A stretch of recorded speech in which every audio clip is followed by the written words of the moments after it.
Welcome to the final episode of Season 2 of the Songwriters Circle series, folks. It's been a while.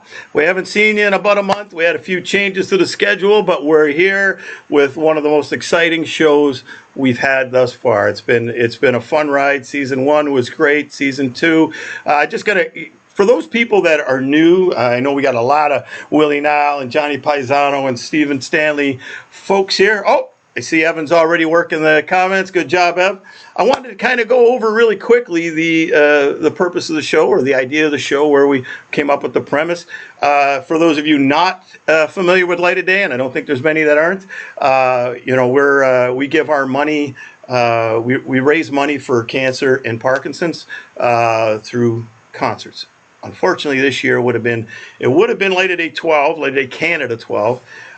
We had the great Tim Hicks from here in Canada, a great country rock artist who was going to be our headliner. It was going to be at the Meridian Center. We were all so excited. It was the first time we had a headliner lined up with like 8 months to market, and then boom, COVID hit. And it could have been worse. People are in worse situations, and I understand that. But it was a blow to the organization, to the charity, and we were so excited. So, when that happened, we put our heads together and said, what are we going to do? And we started doing these podcasts for other things. And I was doing a show with my son, and I did a podcast for Danima, who helped sponsor this Light of Day. And I thought, why don't we, we've always done songwriters shows live. Why don't we give it a try? So we gave it a try, and it's worked out pretty darn good. We've been doing this will be our 8th show. We raised a little over $1,000. I know it's not a lot, but it's tough times right now, and it's every little bit helps. We're trying to keep this thing rolling. We do have an announcement at the end of the night about a big Light of Day show that's coming up, and I'm sure you'll see these fellas on there too.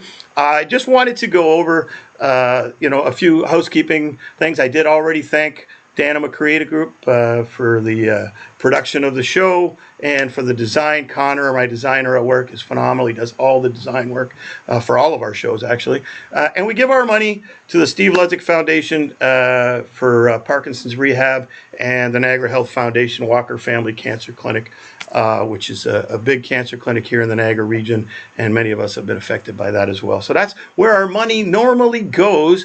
Unfortunately, we haven't had a lot to give out this year, and our idea is to change that. We've got some ideas for that as well. But I also want to thank, actually, before I do, you can go to lightofdaycanada.com/donate anytime tonight, and you can donate. We know it's tough times. We know people are still not working, and any little bit helps. $5, $10, $2. But if you can't, just being here, because the other reason that we wanted to do this show is to keep the awareness going. To keep the Light of Day Canada name out there, so people remembered us and know that we're still here and we're still trying. And it's also for our artists. Now, these guys over the years at Light of Day Canada, I can never express my gratitude enough for what these people have done to raise money, not just here, Asbury Park, Europe. The amount of time they put into it, and giving of their talents for next to nothing and often nothing. Just to help support this great cause that was started by Mr. Bob Benjamin, who's near and dear to all of our hearts. So we wanted to do something that, the artists could make a few dollars and stay out there doing stuff. And it's different. It's technology, and you've seen that if you've been watching our shows. There's been some ups and downs. There's been some bumps along the way, but for the most part, nobody's cared. They're just happy that the music's out there. They're sitting back with a glass of their favorite beverage, and they're just watching some of their favorite artists. And you know what? That's what it's all about. And me, I'm the benefactor, because I get to sit here in my house with some of the best singer-songwriters in the business, bar none. And I get to be part of this show. So I'm grateful for these guys, and I hope that the few bucks that get into their pocket helps. And we're very, very appreciative of what they've done. Now, we couldn't do that without sponsors. So our sponsor tonight, and they have been for a few shows, is Wingate Arts Limited. Charles Henderson. You want to be Charles Henderson tonight? Charles Henderson, a good friend of ours, who's been a big part of Light of Day Asbury and Canada. He's come up big as a sponsor for many, many years. And he did it again this year, even though it's, tough times. And he's sponsoring the artist this evening. And I thought for a change, why not bring one of the sponsors on board? So I want to bring Charles on, and he can tell you a little bit about Wingate Arts, his father, and why he got involved. Charles, how you doing, sir? Hey, Dave. Great to see you. Hello, everybody. How's my hair? Well, it's about as good as mine, but I put the hat on. All right. Well, we're good. There is a little bit of a glare, and that's why I put mine on. There's a little glare up there, Charles, but it's okay. It's not affecting the camera. Shade that. You're still one handsome devil. Thanks for having me. I've been excited about this show all week. I mean, all three of these guys are phenomenal artists. I've seen all three of them countless times. And I'm just absolutely stoked and really, really happy to be able to support the event. So I'm going to let you talk. Sure. I got involved in Light of Day in 2015 down in Asbury Park, New Jersey. It was my first Light of Day event. And while we were down there, my father, who was quite a well-known Canadian artist by the name of Ted Harrison, died of Parkinson's disease on January 16th, 2015. Now, we considered whether or not we should leave and fly to Victoria, British Columbia, where he had been residing, or stay. Now, when I got the news, I was actually reaching for the doorknob of Gallery 629 on Cookman Street. And we were there for a fundraiser for Parkinson's, and Parkinson's was his ultimate demise. And we decided that we were going to stay because it seemed like where we were supposed to be. So we went back to the hotel. We, notified people who needed to be notified, had a bit of a cry. And that night we went and saw the Songwriters, I can't remember the name of the event off the top of my head. I feel really, really bad. The Asbury Angels induction ceremony at the Stone Pony. And the headliner that night was Willie Nile. Now, it was the first time I had ever actually seen Willie. And what could have otherwise been a rather dark day, just because of the power of the message and the music and the energy that Willie and the band brought, my wife Kathy and I left that venue just floating. So, needless to say, we immersed ourselves in the catalog right away. We got to know Willie's tunes from top to bottom, became big-time fans, and then had the opportunity to meet Willie and Johnny for the first time that July at the Ottawa Blues Festival. And then a week later, Dave, at one of your events down in Niagara Falls at the Seneca Queen, which is where I had a chance to really hang out with Willie for a little while. And I told him, the story about my dad, and we just kind of became fast friends after that. Willie and the guys have been very, very supportive of the Ted Harrison Foundation, which is a charitable organization that my father bequeathed his estate to. And our mission statement is to support the ongoing development of the artists, art educators, and art programs. And things like Light of Day fit the profile perfectly. So this is a proud legacy that we continue on in my father's name. And I get to indulge myself in one of my big passions, which is rock and roll music, and support a good cause in terms of Parkinson's research.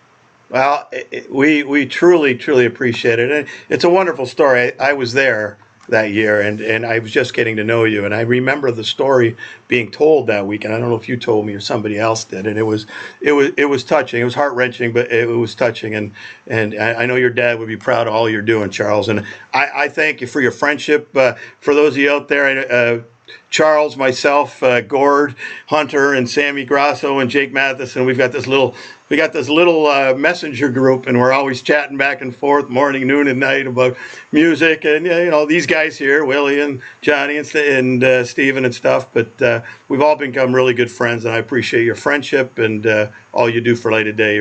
You and Kathy are amazing people, and we appreciate it. Thanks, Dave. I just want to give a quick shout out before we all forget, because we're so excited about the event, to the viewers who are going to be tuning in later in the UK. Yeah. I noticed Duncan Adams is already online from Scotland. So good to see Duncan! Yeah. Salute! Cheers, Duncan. Shout out to folks all over the States. My friend Jamie Brownstein checking in from Boca Raton. We have people in Italy, we have people in Germany, and we have people in Australia. So thanks everybody for joining us. We really hope you enjoy the show. all three of these guys are, they're fantastic musicians, and they're also really, really wonderful people. And I'm sure you're going to really dig the show. Well, it was great having you on, and you're going to stick around. You and Kathy are coming on later, right? I'll be hanging around. We'll see you in a bit, buddy. Thank you. Thanks, my friend. He's a great guy. One of the things that happens with Light of Day, it's kind of a little bonus is, other than the fact, like Charles said, we get to see this great music up front and up close and personal, and get to be friends with these guys. But it's all the other friendships that we've created. It's a family. It really is. We did a show for Frankie Spatafor on Friday night. And everybody came out. It was the easiest thing to ask for a favor, to either play live or send a pre-recorded video. And I think more than even just the music that night, it was the family that was together and watching and chatting and talking. And then afterwards, when the show was over, we were still talking. And it's just this unbelievable feeling you get at Light of Day. Go down to Asbury Park once, you'll go back all the time. You leave with this spiritual feeling that it just encapsulates you. You can't shake it, and it's stuck with you for a while. And I think that's one of the reasons I think I've done this so long, is that it's just a great family. And if you stop doing it, it's like you're saying goodbye to your family, and you can't do it. And it's a phenomenal cause, and we've all had somebody. Like Charles' story is amazing.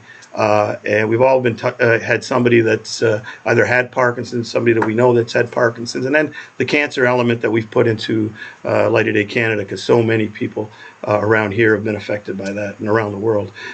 So enough about that. We got to get to the shows. One thing I didn't mention, and I want to go back really quickly and go over some of the great artists we had in season 2. Episode 1 was fantastic. It was an all-Canadian show.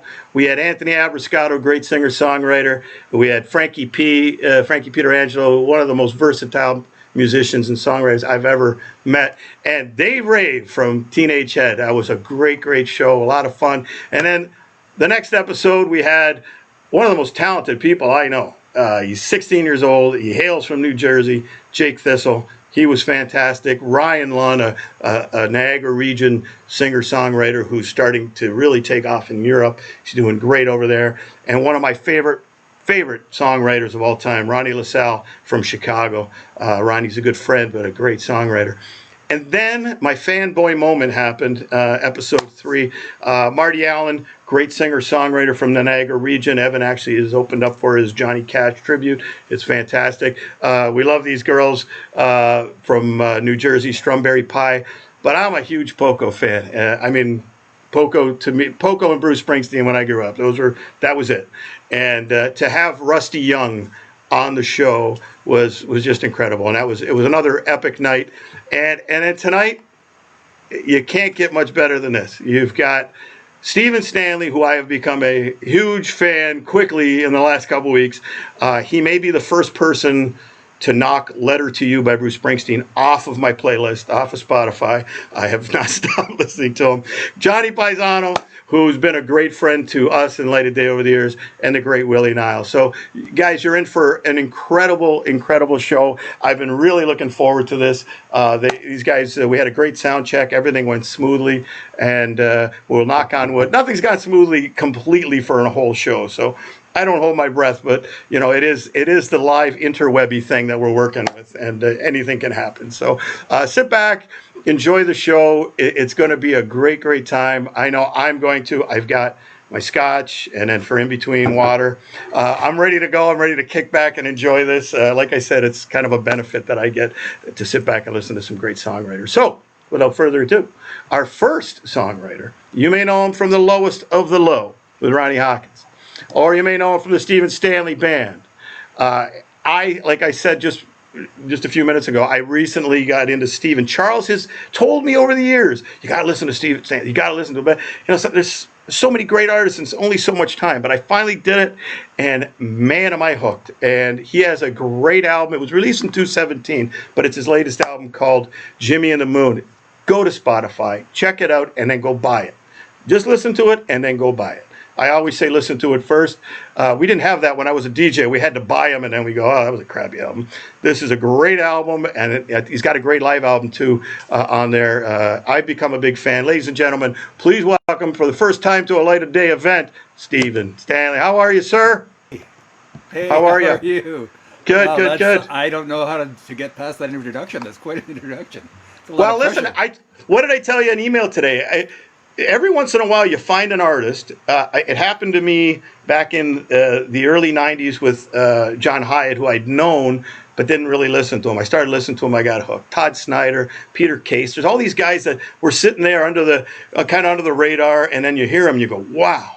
And it's been a while since I've had that feeling, but I got it this week, thanks to you. That's so really nice. I really enjoy your music. And I'm not just saying that because, trust me, I would have just went to the next artist. Hey, if you listen once, I'm great with that. That's fantastic. So I can't thank you enough. Well, welcome to the Light of Day family. You're part of the family now. I'm happy to be part of the family. I've watched it all go down from afar, and as I've gotten to know Charles, we've talked about this eventually happening. I think originally I thought it was going to happen live, but now here we are. I'm in my basement. I don't know where you are, but I am too. I am too. Oh, there you go. So you got a fancier background. I just have a green screen. That's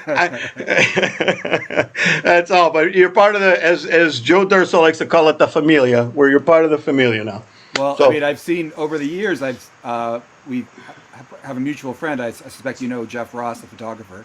Yes. And he posts photos from all the Light of Day events. So I've seen it all kind of go down through still photos, and I'm very happy to be here. That's all I can say. Well, thanks for coming out, and you're here for good now. Once we bring you in, you can't get out, right? That's just the way it goes. It's like the Hotel California. That sounds good to me. Okay, well, I'm going to bring on our next songwriter. Now, you guys know him as the Flying Bass Man. Okay, you've seen him perform. He's the guy. My dad used to say, "How does he stay up so long?" I'm like, I don't know, Dad. I think they got strings attached to him. He's become a great friend. He's been a huge supporter of Light of Day Asbury, Light of Day Canada. There he is with another great bass man, the late Lou DiMartino, and a very young Bobby Mahoney with the big floppy hair. And he's also got a solo career. And he put out I guess it was 2016, an amazing album, Johnny Pisano's Punk Rock Pizzeria. Now, I will warn you, if you're playing it at the office loud like I was yesterday, you got to bring it down a little bit. There is a parental advisory sticker on this album, but it's damn good. Johnny Pisano, rock and roll, punk rock style. Ladies and gentlemen, our friend and Light of Day friend, Johnny Pie. Oh, Johnny. Yes. You can hear me. I guess I got to take that off. That would help. And I still got him on. There you go. All right. Sorry, guys. I was I'm playing with too many buttons over here. But Johnny, thanks for coming out. Like I said, I was listening to Stephen a lot this week, and I put you on. First of all, I had to bring the volume down just because of the difference in tone. And I had the door of my office open, and I'm like, oops, I better shut the door for a second. That's great. I can tell you, thank you so much for having me on, you and Charles Harrison, and thanks your son for working the background. I actually recorded that whole record without the cursing, just for those scenarios if someone wants to play it in front of their kids in the car or on a radio station that doesn't allow cursing. I can email it to you if you want. You're like P. Diddy. Yeah, that's what P. Diddy used to do. PG versions. Yeah. Well, I used to be a DJ, and I always had to have second versions of all these records. Right. Right? It would be like the curse version and then the version I can play at the wedding. Yeah, well, hey, it's a great album, and thanks for coming out. And you know what? Thanks for your friendship over the years. You've been a great friend to, well, my family, but Light of Day. I appreciate it. You as well. Now I'm going to bring on your boss. Now I was just telling Willie before the show that he's the most photogenic musician I've ever seen. He doesn't take bad photos. They're always, now he said it's Christina, but I've got pictures of Willie from the beginning of Light of Day, and every photo is good. You never go, wow, I don't want to use that. That'll embarrass me. It's bad. Like, I take a million bad photos. This guy takes so many good photos. But he is one incredible rock and roller. I'm happy to be able to call him friend. He's been a big supporter of Light of Day Canada. There he is with two of our other mainstays, Joe Durso and Joe Grushecki. Like I said, Johnny's boss. This is the tandem I've seen together for the last 13 years. And he has an incredible album out. Now, I will say before I bring him on, I don't want to embarrass him, but every time Willie puts out an album, I say, that's the best album he's ever made. And then he does it again. The man hits the ball out of the park, and it's like he's getting better with it. He's like a fine wine. Every time he puts out an album, now he's got one hell of a band, but what a singer-songwriter, and I'm proud to call him friend. My entire family have always loved Willie. He's been gracious to our family. He's been gracious to Light of Day, and so excited to have him on the show. Ladies and gentlemen, the great Willie Nile. Willie, how are you, sir? Hello, Dave. How are you, buddy? I can't do it justice to explain to people how much you have meant to me, my family, and Light of Day, Asbury, and Niagara Falls. You are one of those, or Canada, I should say. You are one of those artists that people show up to see. Like, they want to see Willie Nile. If Willie Nile's not there, there's a couple of years you haven't been at our Light of Days, and people are like, where's Willie? I'm leaving. Where's Willie? You know, it's like, he's busy. He's in Italy. I can't. Oh, this guy's a busy man. So, I appreciate all you've done for Light of Day, and I'm so excited that you agreed to do this, Willie. It's my pleasure. It's always an honor. It's a great cause. Raising money for Parkinson's. Bob Benjamin started this thing years ago. He got Parkinson's at 35 years old, and instead of having his normal birthday party, he asked musicians, his friends, to come and play, and the money would go towards Parkinson's research. Yeah. Bob's a great man. I love him dearly and miss him, and so I'm always happy to be a part of this. And thank you and Danima and all the Light of Day crew. Charles Harrison, and the great, his father, the great painter, Ted Harrison. It's an honor to be here with Stephen and Johnny Pye and yourself. And I want to thank everybody for tuning in and being a part of this. It's during these hard times, these hard days, these dark days of this pandemic. We can still connect with each other, see each other, say hello, and make some music. So I'm thrilled to be here. I'm happy to be here, and thanks for having me. The pleasure is all ours. Now, I've been looking forward to this show. I've been saying all our shows are epic, and they have been. They've been some. You saw the lineups. We've had some incredible artists. Joe Durso was in the first season, but I have been looking forward to this since the day Charles brought it up. And we had a few stops and starts. Willie, what'd you do? Take off to Italy? Yeah, I just got back from Italy. I was in Scotland and Italy for a while, and I'm back. And my father turns 103 on Saturday, so I'm in Buffalo right now. 103 now? He's 103. He's doing great. I just had dinner with him. He's doing when I met you, he was just turning 90. I remember that. He was turning 90. He can still tell a great story.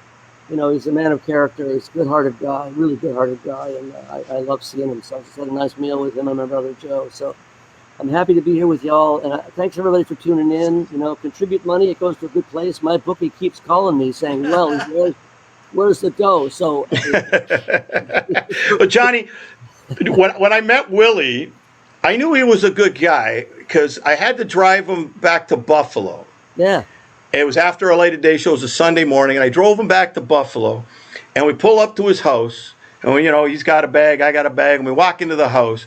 And I had to give my head a shake because I thought I was in my grandma's house.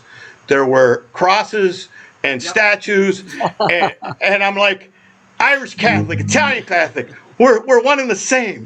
It was such a cool feeling. I said, this is a good. And then I dropped him off at church. I like this guy. Same here. When I went to his house, you see the kitchen? It's from right out of the 50s. Oh, it's my grandmother's house. I loved it. It was awesome. Yeah. It was awesome. Well, listen. Nobody's here to see me and hear me. I'm just the obligatory host to get you guys on here. I appreciate you coming on. I'm going to turn it over to Mr. Nile. Now, you got to try to keep these young guys in line, okay, Willie? Because rock and roll, especially with punk rockers, I never know what's going to happen. So you're in charge. I will see you after you each do 2 songs. Have fun. Thank you, Dave. Thank you, Thanks, buddy. Dave. Thanks for having us. Thanks everybody for tuning in. It's an honor. So I've been looking forward to this for some time, and we'll start it off. Stephen Stanley's going to start it off. Stephen, play a song for us, brother. It's good to see you again, and I'm looking forward to hearing you play. So, ladies and gentlemen, without further ado, the one and only Stephen Stanley. Thanks, Willie. My heart started beating faster when I heard that when you said you were in Buffalo. As you know, my old band, Lowest to the Low, has a long history in that town, and I love it and miss it dearly. It's been a long time since I've been there, so nice to know that you're sitting in Buffalo right now. This is a song called The Owl. Maybe 6 months ago, I was asked to participate in something called the Acoustic Guitar Project, which is a event where you're given an acoustic guitar, a very special acoustic guitar for 1 week, and in that week you need to write and record a song, and then pass it back to them. And it can be with no overdubs; it's just your voice and the instrument, and a very raw version of it. And then they put it on some magical website that is out there if you want to look up the Acoustic Guitar Project. Anyways, this song, I got the guitar and realized right away that it was something quite different than any instrument that I owned. It had a very sort of stringy quality to it. The strings were very loose. I like Gibsons where the strings on the acoustic guitar are as tight as can be. I don't know if that's a technical description of Gibson, but that's the way I describe a Gibson.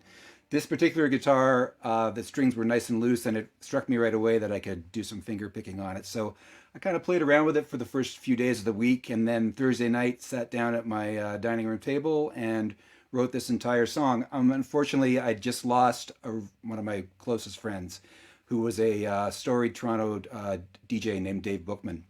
And just before I wrote this song, there's a record store in the West End of Toronto called Rotate This, and for charity, his 600-piece vinyl collection was sold, and I went down and watched this go down, watching this sort of frenzy of people trying to grab a part of this man's history. And it was really, I mean, honestly, very bittersweet, because you're watching your friend's possessions, kind of go out the door, but also seeing the pure joy it was bringing to people was incredibly moving. So as I walked back from that was on Thursday afternoon, these sort of lyrics started rolling in my head. And then as I said, I finished the song Thursday night. So this is called The Owl. The owl part is a whole other little thing that happened on Woodbine Avenue the day after he died, which was, I was walking down a very sort of, busy Toronto street and heard all this kind of ruckus up in the trees, and looked up, and there was this massive barn owl sitting in a spot where no barn owl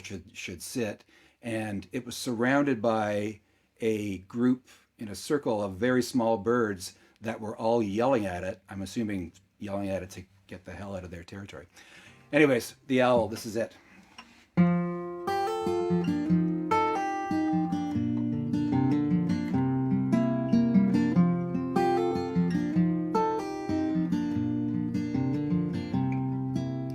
An owl appeared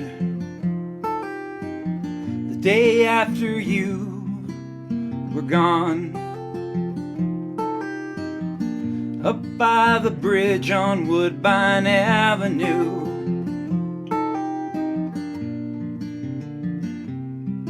Hanging on a branch, could hardly support its own weight. A flock of minor birds singing, hey, when you gonna go away?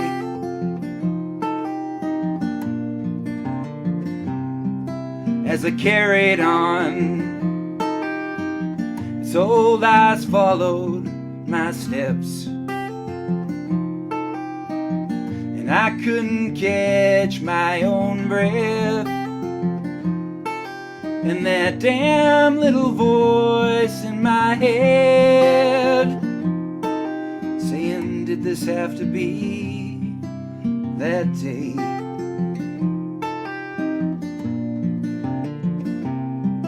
But it spoke to me, and it jammed my reception. Said there ain't gonna be no resurrection.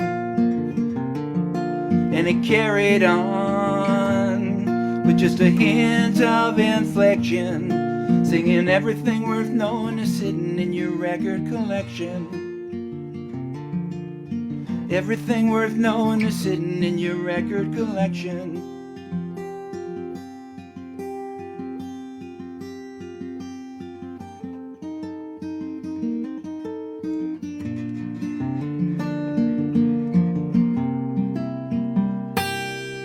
And the major key, it's a minor affliction of the heart. So tell me, how did this start? When you transplanted all of those things, and you taught a city how to sing, singing, we're gonna change everything. We're gonna change everything. And we're gonna love everything.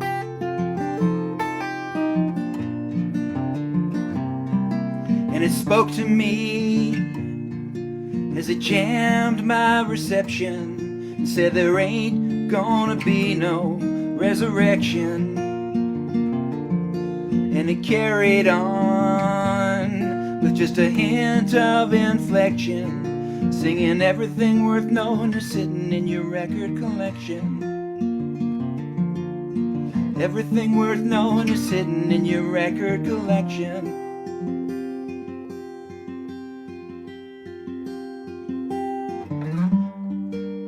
At least they know your story as you cast lots, the small and the great, yeah.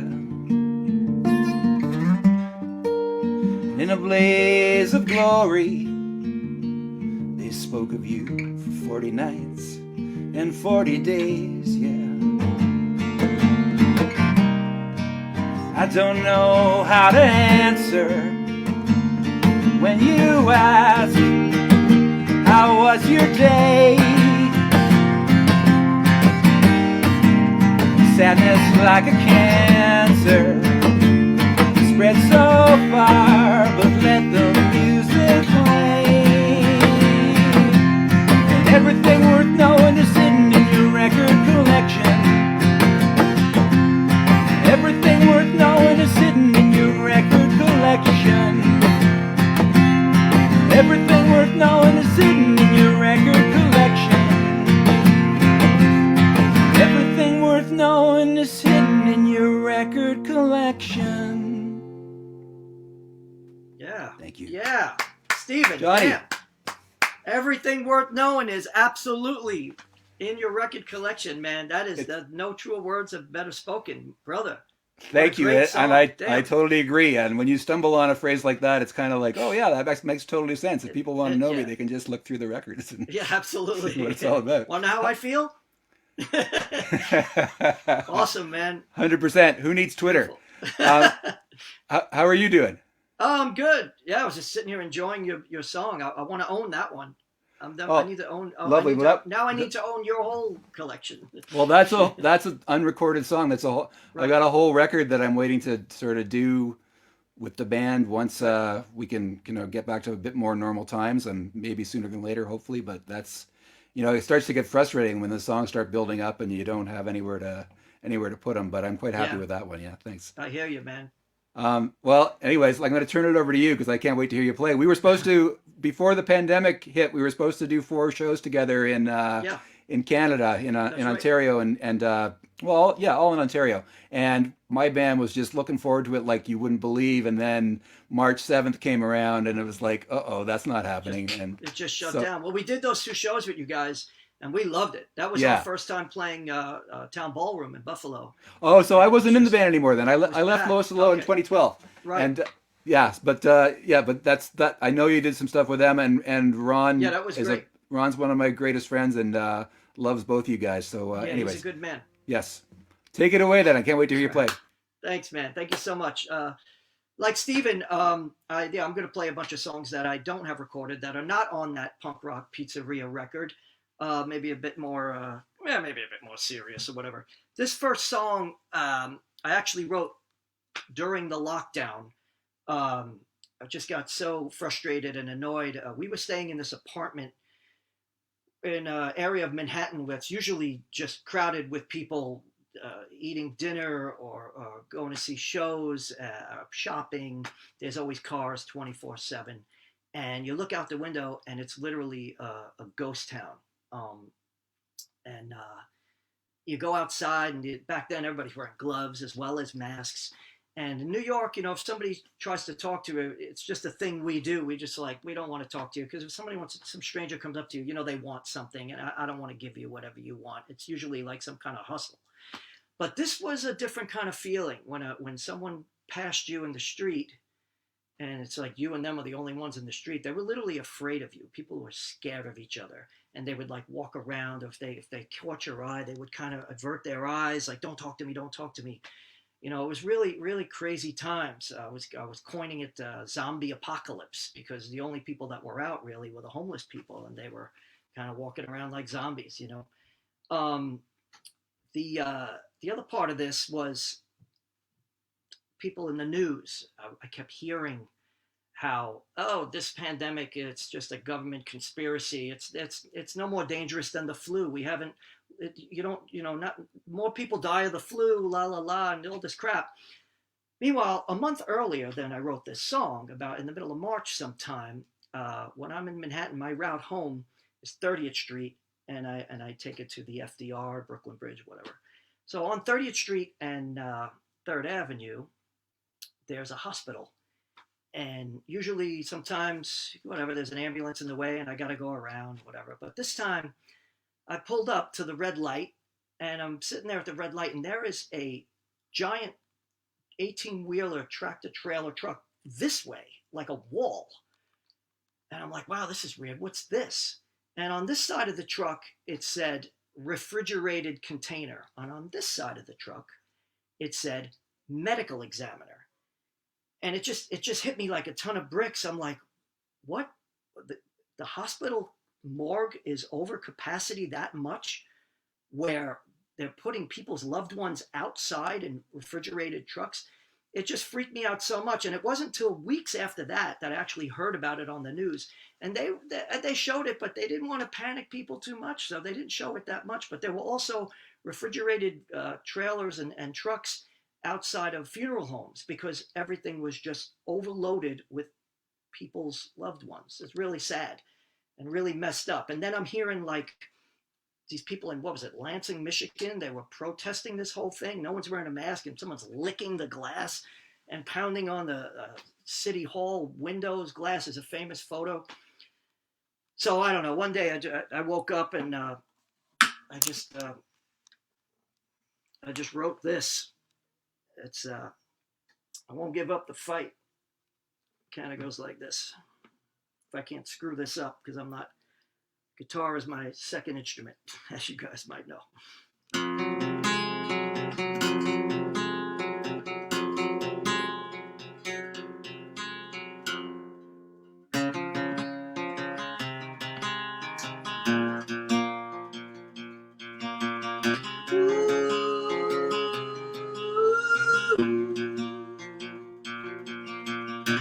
I hear a sound outside, there's no one in my sight. I see a lonely girl, so afraid of this world. Now she won't look too long, her eyes go to the ground. We got a lot to learn, we're flattening the curve. Not giving up the fight. Not giving up the fight. I hear an overlord, my mind's an overload. I yearn to be kind, I think I lost my mind. The more I'm in the know is why I feel so low. Not giving up the fight. Not giving up the fight. Not giving up the fight. Giving up the fight. Not giving up the fight, yeah.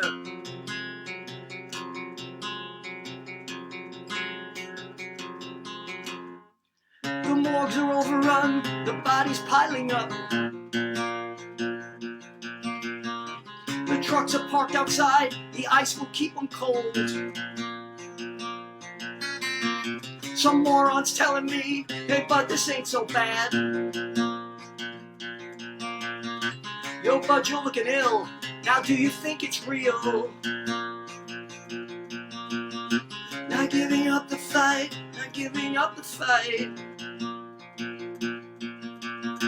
I'm staying up all night, not giving up the fight. I'm going in the light, but not without a fight.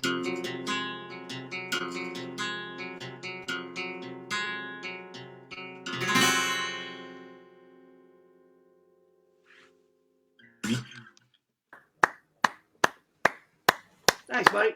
Nice, Bye. Nice to hear you sing a song, buddy. Nice to hear you sing when you wrote. And yeah, it's hard times in New York, hard times in a lot of places.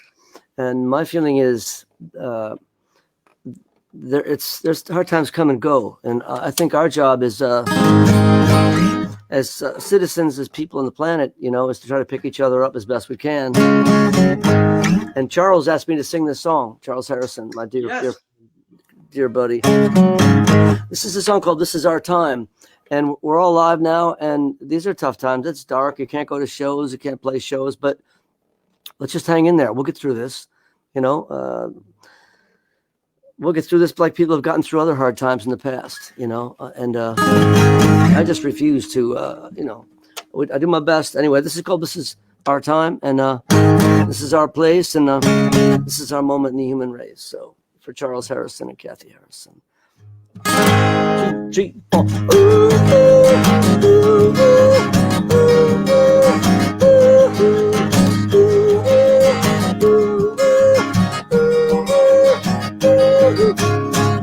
All the stars are lined up, the moon is on the rise.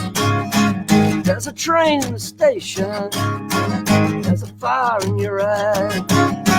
We've been waiting here too long, the time has come to go. The engineer is ready, can you hear the whistle blow? This is our time, this is our place, this is our moment in the human race. This is our journey, this is our climb, this is our place, and this is our time. Ooh, ooh, ooh, ooh, ooh, ooh. Travel across the mountains, through the deserts and the streams. See the good, bad, ugly, find out what it all means. Been a long time coming, people got to be brave. Can you hear the diesel humming, calling out for you and me? This is our time, this is our place, this is our moment in the human race. This is our journey, this is our climb, this is our place, and this is our time. Say goodbye to all your troubles, don't pay them any mind. Hold me close, take my hand, we'll leave it all behind. Whoa. Solo.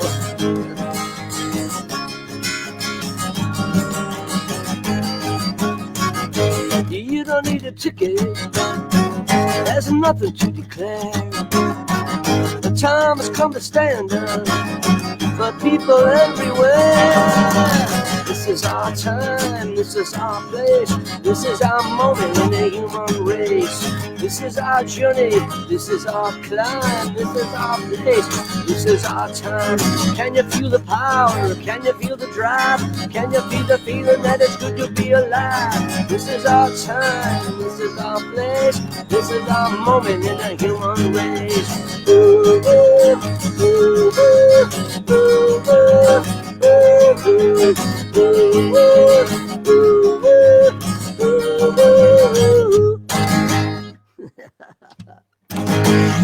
This is our time. Right and on. It is. Awesome, And Willie. it is. Thank you, Stephen. Thank you, buddy. Condolences to the loss of your buddy. People like Thanks. people like that across our path are pretty special. I know what you mean. You know, we all come and go, and God bless him for and the inspiration that he gave you and all the people that he played all that great music for. So God bless him. It was a real sort of loss of a voice of reason, you know, and that's something that's hard to recover from. Somebody that is that, you know, constant force in your life, and you know, God bless him. But yeah, thank you. I appreciate that. You can play the tunes for the Angels now. Right on, and he is undoubtedly. All right, I'm going to go ahead and do another one. This is a song called "The Ballad of Lou Room." What Willie just said about picking each other up in hard times. I think one of the things in the last 4 or 5 years, things have been hard from a human point of view. There's been sort of a deflection away from, you know, helping, just the idea that we're all humans and need to support each other, and that's really kind of been made a secondary cause in the whole process of life right now, which is a shame. And I think for me as a songwriter, I look for those moments when somebody does something that maybe made to them seem very, very natural, but comes off as quite extraordinary. And this is the story of a couple years ago. My band was on tour in Europe with a man from Indiana named David Corley, a fantastic songwriter from Indiana. And we were meeting David in London. We had a 3-night stand at the Green Note in London, England, and we were all very excited about it. And he was rolling into town. We'd already done some shows in Germany, and he was rolling into town and was late showing up. We didn't know what had happened. And it turns out he'd had a bit of a medical issue in the tube. And if you know the London Tube, what that means is he was probably like 45 stories below the ground, below Earth. The tube just seems to go down, down, down, down, down. And I'm not making light of the fact that he had an issue. But what happened was this woman named Lou Room saw him, noticed that he was in trouble, picked him up, and brought him up to the surface and put him in a cab. And if you know London, once you get in a cab, you're probably going an hour from where you are. So an hour across town was where we were staying, and she brought him right to our door, and then came to our gig the next night, and we all became friends with her and her fiance. And I just sort of think we were all just amazed that somebody would go to those lengths to go that far out of their way to help somebody out, a total stranger. And so and I actually had this competition with David. I don't know if David's written a song about this or not, but we bet on who would write the first song about it. So this is called "The Ballad of Lou Room." It goes like this. So I'm going to take this off my ear. There we go.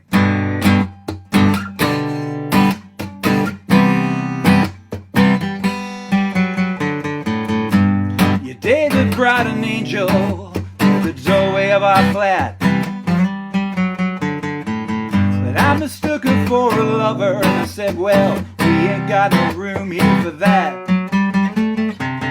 If I could look him in the eyes, I would have understood the truth. Your hell resides much deeper than the London Tube.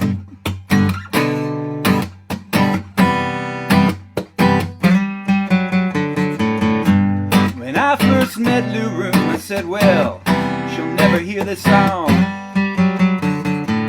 But now I'm not so sure of anything, and I could swear I hear her singing along. In the pouring rain and the faintest stain just dripping from the dew. Yeah, sometimes the sky drops a lullaby. Here is your proof. Here's your proof. And he said, you're my savior, and she said, you're my favorite. Whisper tremors in the corners of every room. And he said, I feel broken, and she said, I was just hoping that the last 20 minutes doesn't change what you came here to do. Don't change what you came here to do.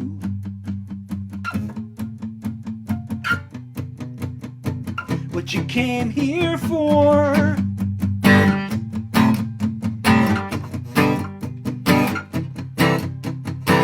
Is anybody falling for? Is everybody falling for Lou Room? Is Is anybody falling for? Is everybody falling for new room? Is anybody falling for? Is everybody falling for new room? Is anybody falling for? Is everybody falling for new?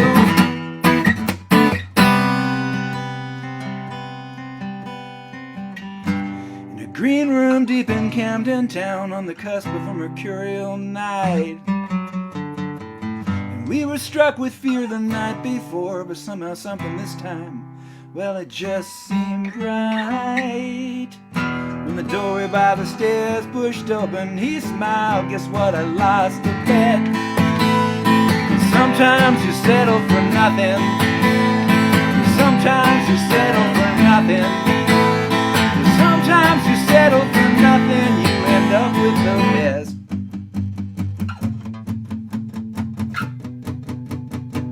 You end up with the best. Hey, hey, hey. Anybody falling for? Anybody falling for new room? Anybody falling? Is anybody falling? Is anybody falling? Is anybody falling for Lou?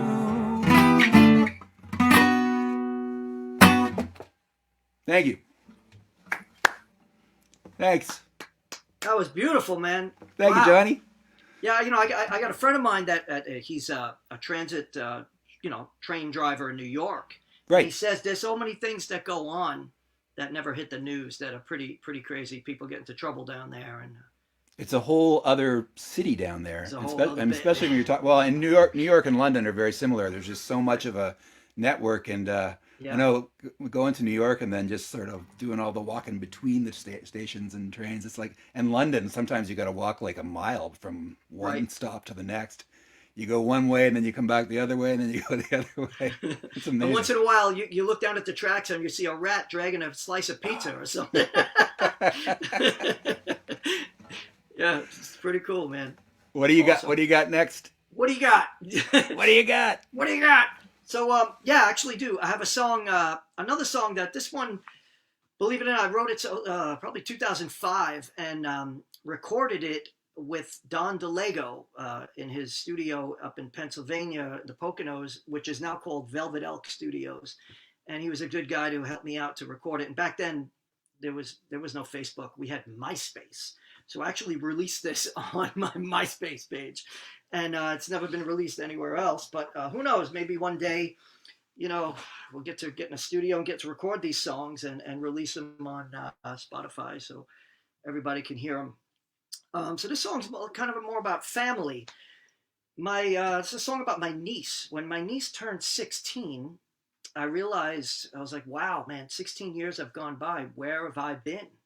Because I thought when she was born, I wanted to be like the uncle that, she came to for advice, the cool uncle, And, I was around, but I wasn't around as much as I'd like to be. I was so focused on what I was doing with music, touring, and I would come home from tour and go right to work, the next day, my day gig. And I was touring with Marky Ramone and the Intruders at the time a lot, all over the place. And I was just thinking, looking back at it now, you just realize how important family is. Willie knows that more than anyone.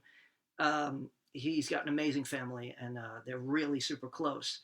So when you don't realize it until something happens, if someone gets sick, or if my niece turned 16, and I don't know when you guys are from, but if a girl turns 16 here in New York, it's a big deal. They call it a Sweet 16.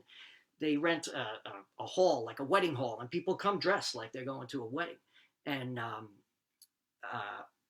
so the night she was born, I got beeped on my beeper. You guys remember pagers before phones? So I had to go to a payphone, put a quarter in, and go, "What's going on?" And they said, "Well, your sister's having a baby. Run to the hospital." So me and my friend ran to the hospital, and there's the glass with the with all the babies, little baby things, and there she comes out, and she was, believe it or not, she was still like dirty, like bloody. And they had her out there, and I was like, why didn't they clean this kid up? You know, she looked like a little chicken. So her father was there and laughing, and we're all just whatever. He's handing out these cigars that had a pink ribbon around it, and it said on the ribbon, it said, "It's a girl." So celebrating, me and my friend, we were supposed to go to Staten Island at a friend's house anyway. We hop in I had an old 1978 Delta 88, like 2 big shots, smoking cigars, and driving to Staten Island. And I must have accidentally inhaled a few times, I guess. And I get to the house, and I was like, man, I feel weird. I don't feel good. And my friend looks at me and goes, you know, your skin is green. And I was like, and I go in the bathroom and just puke my guts up. So they went out and left me on the couch, and I slept it off. And that's how that went. Thanks, Jamie. So so this goes out to family. This goes out to my sister, who for 10 years, she had a really rough time between cancer and heart surgeries and stuff. And my mother, who's going through some rough times. So this is all about family. That's what this song is. And it starts out with that. It gets a little specific, but the second half of the song could really be about anyone who's growing up. This is called Sam's Song.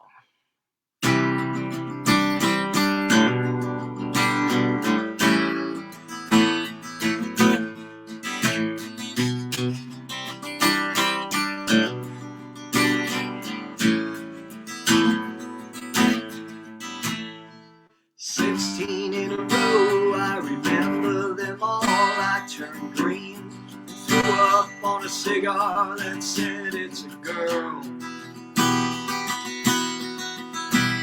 I've never seen a grandpa so proud to discover you. I wonder if he lit up like he did when he first saw me.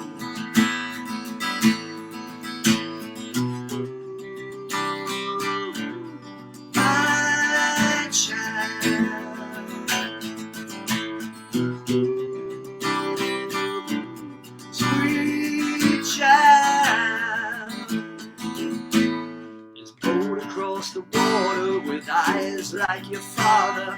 He might have left home, but he really didn't go far away. But it's your mother who raised you. She can be a wacko, but give her your time, 'cause time is precious these days.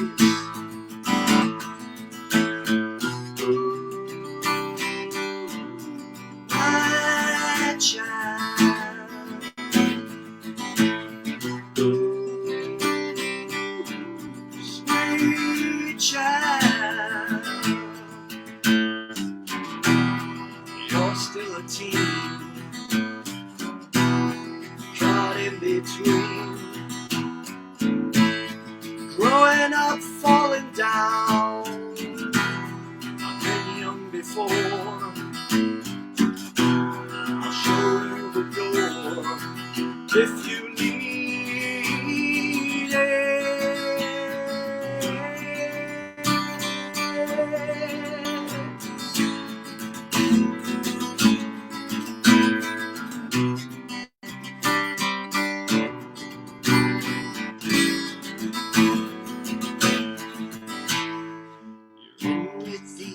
Crowd, your boyfriend is so proud. You're mean to your friends until you leave them behind. Like knights in shining armor, they seem to impress you. Hormones and raging, and boys will be boys. A woman in the making, we've all been mistaken. They treat you like a child, as sometimes families do.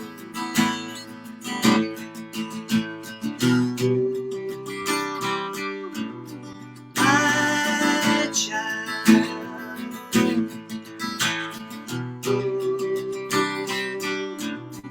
my child. Goodbye,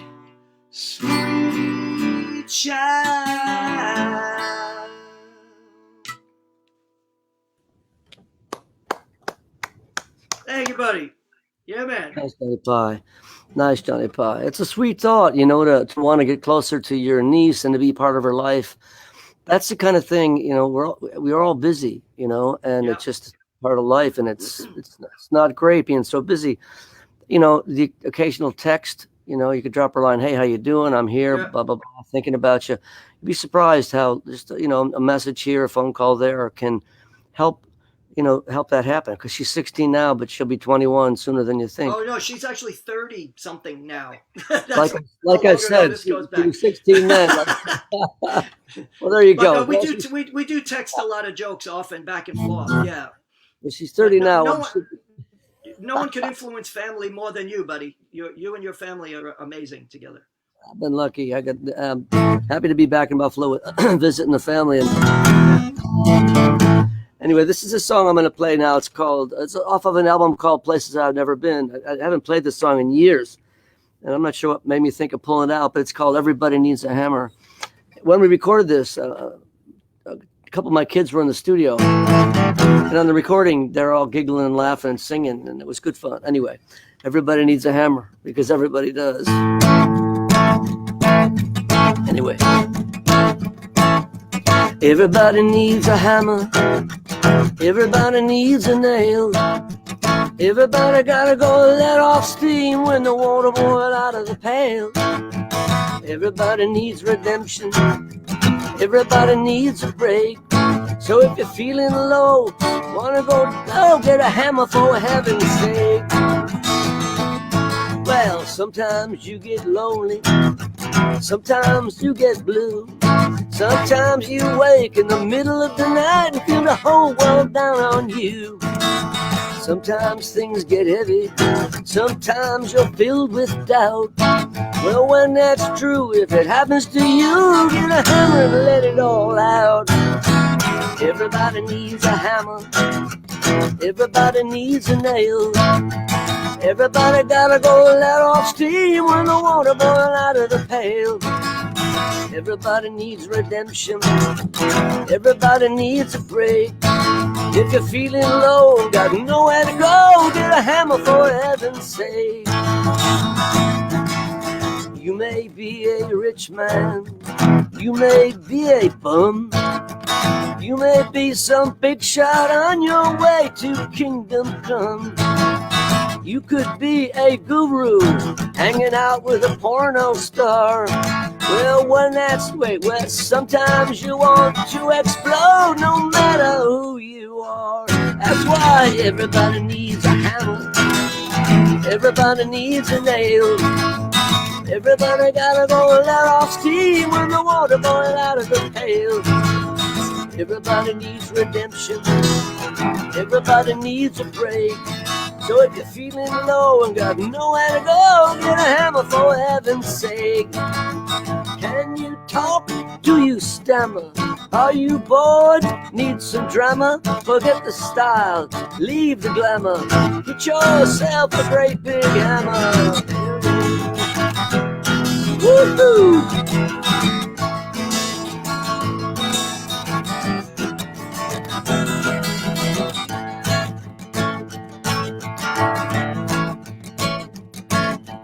Everybody needs a doorway. Everybody needs some room. Everybody gotta get a little escape from the hype and the hustle and gloom. Everybody needs that freedom. Everybody gotta find a way. Well, I'll help you if you help me, and we can hammer out a brand new day. Well, Abraham, he told Moses, and Moses, he told Sue. Well, Sue told Elvis, he told me, and now I'm telling you. I said, everybody needs a hammer. Everybody needs a nail. Everybody gotta go let off steam when the water boils out of the pail. Everybody needs redemption. Everybody needs a break. So if you're feeling low and got nowhere to go, get a hammer for heaven's sake. If you're feeling low and got nowhere to go, get a hammer for heaven's sake. If you're feeling low and got nowhere to go, get a hammer for heaven's sake.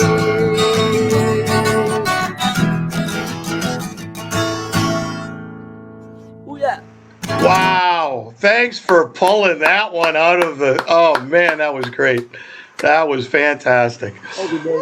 Well, Willie, first of all, your song choices, guys, are unbelievable. I'm just sitting here thinking about different things. And Willie, this is our time. When that record came out, again, I probably said it was the best record you ever made, and then you kept topping that. But that song. That song, we used to play it in the dressing room. I was a coach, a hockey coach, and I think it was just a house league team at the time, and I was coaching that team, and we played that all the way to the championship when we won. It was This Is Our Time. We used to put it on as the kids were walking out. They played their music while they were getting ready, and I said, okay, now it's my music, and well, Evan's music too at the time. So Evan chose that song, and we put that on, and that's what we walked out to. Every time I hear that song, I picture that old Kings team that I coached that went undefeated that year. So that's a beautiful song, and I always said that song should have been NBA or NHL or NFL. That should have been used in the playoffs. I don't know how it was never adopted by a team. It's still got a lot of life in. It's still got a lot of life in it. Oh, sure. I played it last week for a bunch of people in D.C., a bunch of politicians and stuff, and they were all excited about it. So. Oh yeah. Well, yeah. It fits the climate too. Exactly. And then Johnny, I'm just going through songs in my head. I have a niece. You hit the nail on the head with that song. I felt the same way. I always wanted to be the guy that was always there, and then you get busy, like you guys said, and I'm listening to the song going, shit, that's the same thing. You know, she's 19, 20 now, grown up, and he's like, yeah, Uncle Dave. I see him on Thanksgiving. He texts me once in a while to see how university's going, but for the most part, guys, those songs were incredible. The record collection line is phenomenal because it's so true. You look at somebody's record collection, and mine's pretty diverse now, but when I was a kid, it was pretty much just a couple different avenues. And then until I started to DJ and got into some different stuff. But what a great song, you guys! This is fun sitting back listening to you guys. I feel bad that I got to interrupt and do a little housekeeping, but it's going so well. Everybody's like, "Why is he back on? I want to hear these guys."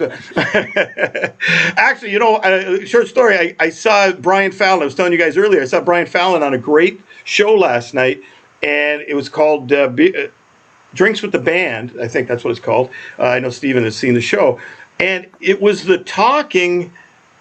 At first, I thought, when's Brian going to ever sing?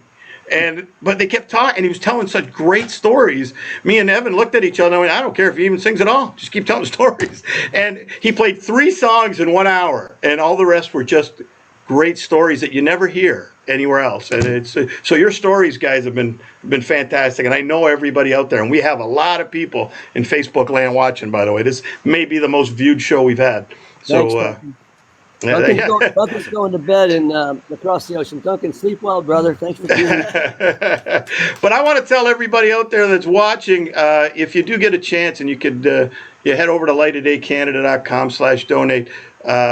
Again, I know it's tough times, and I know it's hard to find a few bucks if you're not working, and I'm not, just being here and being a part of this is important, so we appreciate it. But if you're like me and you're working and you got a few bucks, if you can help us out, it all goes to these 2 great organizations, the Steve Ludwig Foundation and the Walker Family Cancer Clinic, one to fight cancer and one for Parkinson's. And that's been our main goal over the years. And once again, I want to thank Charles and Wingate Arts Limited for sponsoring. And the other thing I want to tell everybody is, these artists aren't making a lot these days. They're not touring. They're not doing shows. And Brian Fallon actually said it well last night. How do you make money? Go buy my merch, buy my shirts, buy my CDs. That's all I'm asking. And he's right. And I think that's what we've got to do is get out there. Go to StevenStanleyBand.com, JohnnyPisano.com, WillieNile.com. Which, by the way, Willie, great website. It's and buy the merch, And I know I've been trying to do it, here and there, buying CDs and buying merch, and hopefully people can help you guys out that way, because I know right now it's not the greatest time for musicians, and it's a tough road for venues and musicians and anybody involved. So thank you, Charles, once again, because, Yeah. Charles and Danima and Edward J. Freeland Foundation, those three organizations help pay for all of our artists for the 8 show. So thanks very much. So guys, once again, everybody's here to see you. I'm looking forward to the next 2 songs. So take it away, Willie, Johnny, and Steven. Thank you. Thank you, Thanks, Dave. Dave. Thanks, brother. Thanks for having us on, and and just trying to spread some love and spread some good cheer amongst us all. It's a joy. It's a sweet way to spend some time with some friends and get to hang with Steven and Johnny and share some stories. So thank you for that. Thanks to all involved. Bless your hearts. Anyway, Steven Stanley, I want to hear this song, Steven. I think I know what you're going to play. And Charles Harrison told me a little bit of the backstory. So tell us about this song and please sing it for us. Thank you. Oh, cool. Thanks.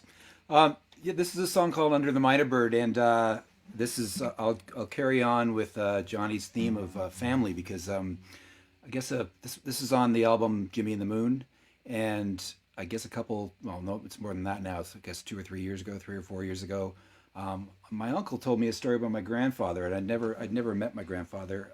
He passed before I was born, but he was a banker. He was very high up the chain, a banker in Toronto.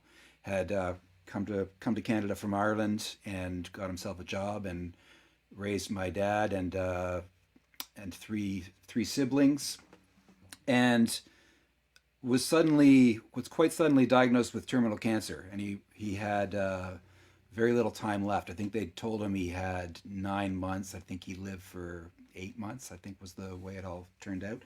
And for whatever reason, I don't know what the politics of the time was, but he got laid off by the Bank of Montreal once he revealed his diagnosis, and told my grandmother that he wasn't going to just sit at home and do nothing. And he went down to Yorkville, which at the time was just the beginning of a music scene that was growing up in Toronto, which my grandfather had nothing to do with. He wanted to find himself a job, and what he did was he got a job in a sporting goods store, and that sporting goods store was underneath a club, a coffee house called the Minor Bird. And at that moment in time in Yorkville, there was probably 50 plus different coffee houses that hosted a list of performers that we now know as household names, whether it was Gordon Lightfoot, whether it was Bob Dylan coming through town. In this particular, the Minor Bird was a haunt for Neil Young and Rick James. And they started a band together called the Minor Birds and played there quite often in the early days. Well, while that was going on, my grandfather was working the night shift in a sporting goods store downstairs. And as I'm told, his job was to stock the shelves. So he was putting CCM helmets on the shelf while upstairs Neil Young and Rick James were doing their first shows. So this really struck me as a songwriting opportunity. So I did write this song. It's from my grandfather and for Toronto and that scene that I wasn't a part of, but really did start everything that became the Toronto music scene, which is a beautiful, beautiful thing. So Under the Minor Bird goes like this.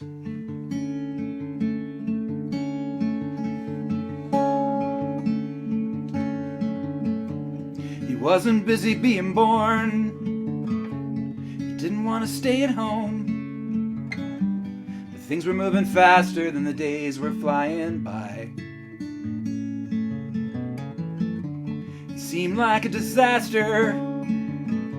The bank put you to pasture.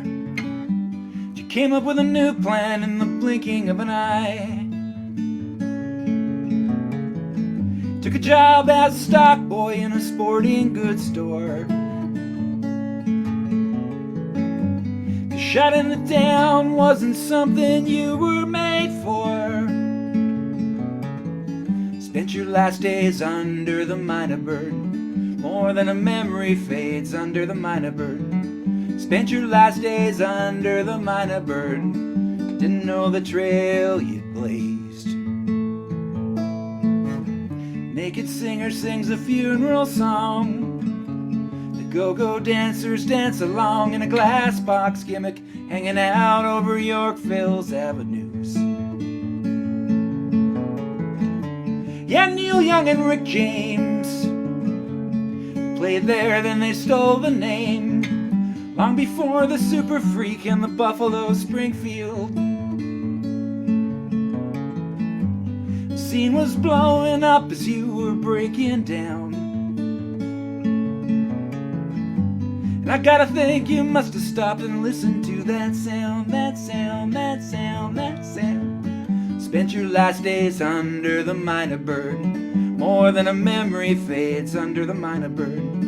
Spent your last days under the minor bird, didn't know the trail you'd blazed.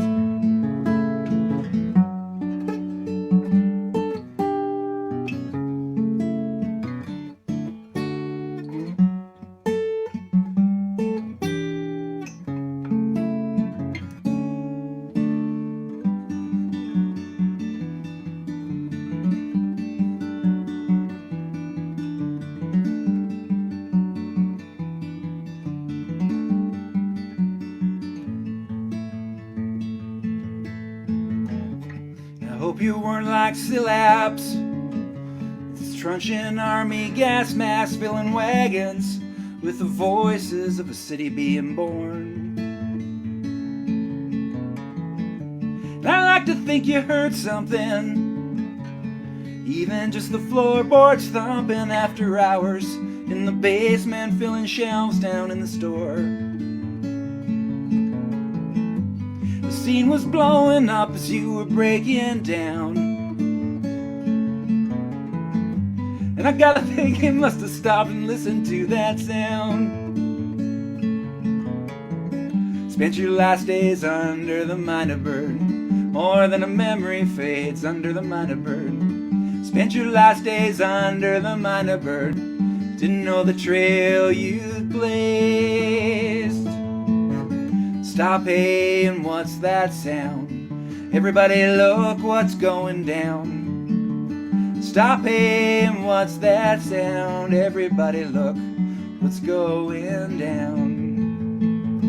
Spent your last days under the minor bird, more than a memory fades under the minor bird. Spent your last days under the minor bird, didn't know the trail you'd blazed.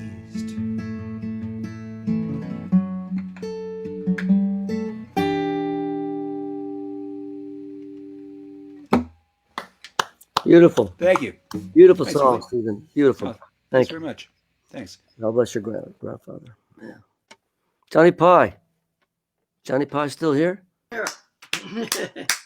There he is. What's up? That was a beautiful song, man. That was awesome, Stephen. And thanks, Willie. Yeah, this next song, the next two songs, actually, I had the pleasure of playing at Light of Day in Asbury Park at the House of Independence, and a year before that in Light of Day, New York City at the Cutting Room. Thank you, Tony Pellegrossi, if you're listening right now, with the full band, and I got to hear what that's going to be like once I do record it one of these days, get in the studio. So this next song I wrote when I was a bit down and out, and you know, when you get really depressed, you start thinking stupid thoughts, and those thoughts sometimes consume you, and you just walk around all day like, man, I just want to get off this planet, you know. And when I was doing these live streams in May and June, I had done this song as well. I was dedicating it to these people during lockdown. They're you know, it's just you and your loved one. Maybe you're alone, but if you're with your significant other, and that significant other dies of COVID, and no one's allowed to come console you. No family members allowed to travel. We're not allowed to go anywhere. We're literally supposed to be staying in our house, and you are stuck with every bit of those feelings, and having to go through that alone. It just really brings on some really horrible thoughts, and I could totally relate to it and understand it. So I'm gonna just dedicate this to people we know who have passed and died, and their family members and loved ones who had to deal with it. Yeah, so in the song, when you hear me say the word she, I'm not actually talking about a girl. I'm actually talking about a God. Because I think if there is a God, I think you could all agree with me, it's a she. And she's really pissed off right now. We're lucky she doesn't shake us off and continue on without us, because her other creatures are way cooler than we are, if you ask in my opinion. Anyway, it's called Suicide Watch.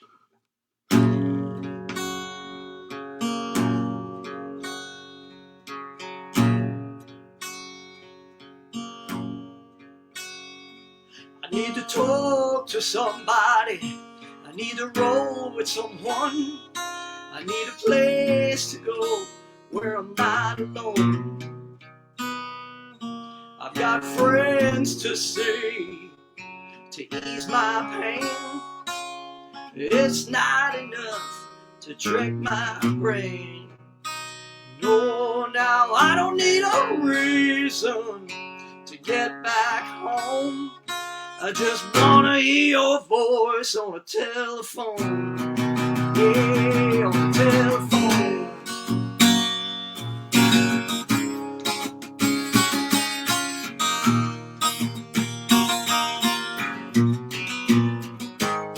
I've got blisters on my hands and sores on my feet, and I drive a many miles, may the good Lord weep. She's making me pay for the mistakes I made, every second of every minute of every day. So just call me here, cause I'm still trying. I'm on a suicide watch, and I ain't lying. Oh, I ain't lying. I'm on a suicide watch, on a suicide watch, yeah.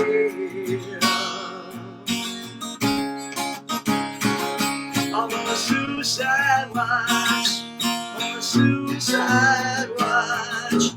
I don't need a reason to get back home. I just need to hear your voice on the telephone.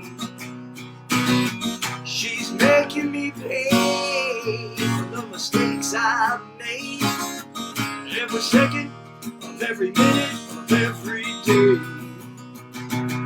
It's every second of every minute of every day. Whoa!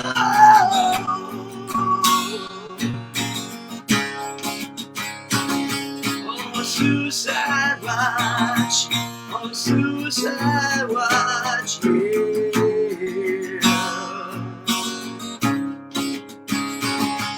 Every second of every minute of every day.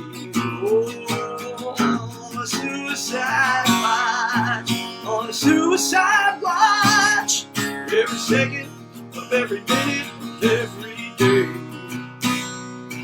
Now all I think about is the life we made, every second of every hour, every minute of every day. I'm on a suicide watch, on a suicide watch, every second of every minute of every day. Yeah.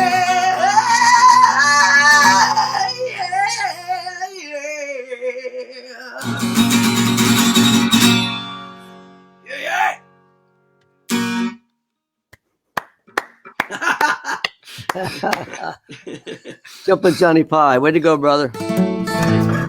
Yeah, man. Yeah. This next song is the title song of the album we put out a few months ago. The song's called New York at Night. And I'll tell you the backstory. When it was last summer, a year ago summer, I went uptown to a club called the Iridium. It's Les Paul's club. Still there. Saw a show about 10:30 at night on a Friday night, summertime, New York City, Times Square. I was walking to the subway station to go back downtown to the Village. So I'm walking down the subway stairs. Train pulls in the station. The door is open. I'm near the back of the train. I start walking towards it, and I see just inside the door, on the floor, there's a can near this guy's foot of ready whipped cream, this tall can of whipped cream. And I thought, well, that's bizarre. So as I got closer to it and stepped in, I realized that the guy's foot, his legs, his thighs, his knees up to his waist were covered about 2 inches of whipped cream. And I walked in. It was a fairly crowded car, and I didn't look to my right because I wasn't sure. I wanted to know what was going on, what was going on to my right. So I went, yeah, okay. Whipped cream, 2 inches. So I went to my left, made my way to the other side of the car. I was tired. I sat down and I couldn't see back what was going on there. And I just thought, well, that's a New York moment for you. And the train went downtown. Got out at West 4th Street, came upstairs. And again, about quarter to 11 at night. It's a New York night. It's teeming with people. There's college students partying, tourists doing the same, homeless people with their hands out. There were limousines outside of the Blue Note, famous jazz joint. And I just thought, man, New York at night. And right away, I just thought, that's a song. So I walked home 2 blocks, and on the way, I was writing lyrics. I just thought, that's a song. And I thought, after I wrote it that night when I got home, and I thought it'd be a good album title for the collection that I was putting together. So I'll play it for you now. It's called New York at Night. I like to dedicate it to that guy with the whipped cream all over his legs. I don't know what was going on above his waist. I don't think I want to know. Anyway, here's to the whipped cream in all of us. There's a hound dog howling at 53rd and Park. There's a cop prowling in the 80s after dark. There's a red light blinking on 42nd Street. A party going on, you can hear the heartbeat. New York at night. New York at night. Everything's alright. It's New York at night. Take a bite. New York at night. I went into the subway and it felt just like a dream. Saw a fella going by covered in whipped cream.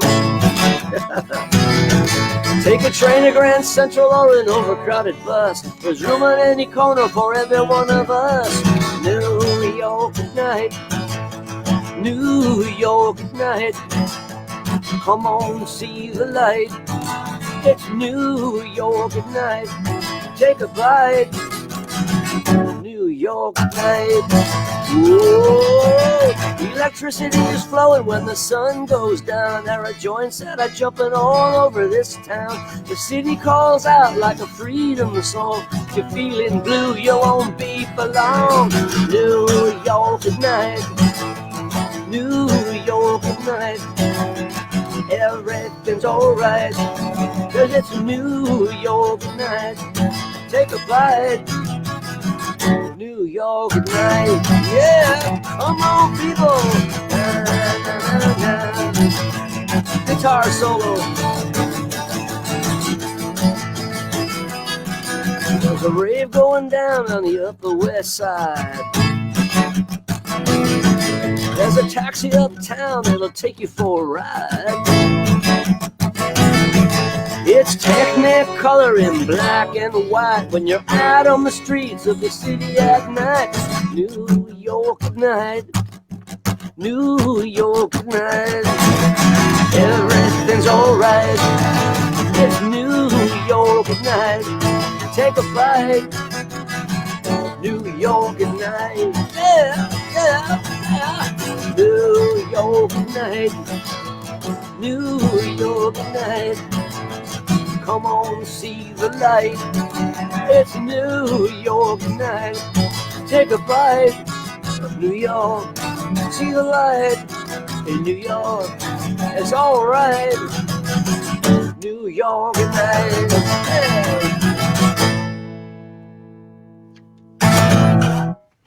Woo! Right on. New York at night. Whipped cream. Thank you, brother. Stephen Stanley, hit us. I'm gonna do one more. This is it's hard to believe that we're on the 4th cycle already. This has been so much fun, and I want to thank everybody involved for having me on. It's been so nice. I was gonna do a different song, and then Dave sent me an email today and asked me if I'd do this song from Jimmy the Moo called the Troubadour Song, and it occurred to me that it's actually kind of a perfect way to end. This is a song about a club that was in Toronto's West End that was a place where every musician I know hung out, whether they were playing or not. You were always there on weekends, and it was just one of those places there was constantly music going. And we all got a call on probably a Tuesday or Wednesday and said the landlord had pulled the plug and it was going to close this the coming Sunday. So the two owners, who were good friends of mine, decided they were going to put on a nonstop 3 days of music that started on Friday and went through to the closing on Sunday. And we all did sets or multiple sets and hung out all weekend. And I wrote this song for the club. Small clubs had a hard time long before the pandemic came along, and we're losing like 2 clubs a week in Toronto right now, and it breaks my heart. And hopefully there's a vaccine ahead of us very soon. Hopefully there's a way to get back and support these small businesses. I know there's small things you can do, like, you know, buying your liquor from them as opposed to liquor stores, and that's a different situation in the US than it is in Canada, I know. But anyway, you can support live clubs. These rooms that hold 40 people are essential to the music business. It's where I've spent my life, and it's where anybody that's younger that's playing music is going to start their career. So anyways, this is to all the clubs that are having a hell of a time right now. And once again, thanks for having me on. Send me a friend request on Facebook if you want. And this has been a blast. This is called the Troubadour Song.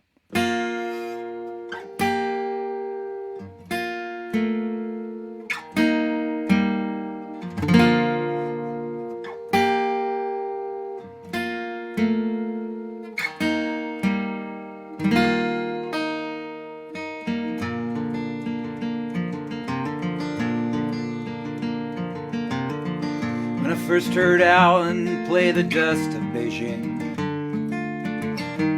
we were at the Troubadour, and you just walked in, and you wondered out loud, how did my skin get so thin?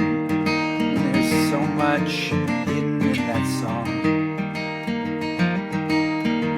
And a moment passes and it's gone. I thought this year we were gonna win.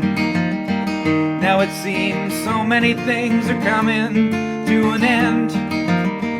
Don't cry for me and don't cry for my friends, and let the last person who walks through that door whisper goodbye to the troubadour.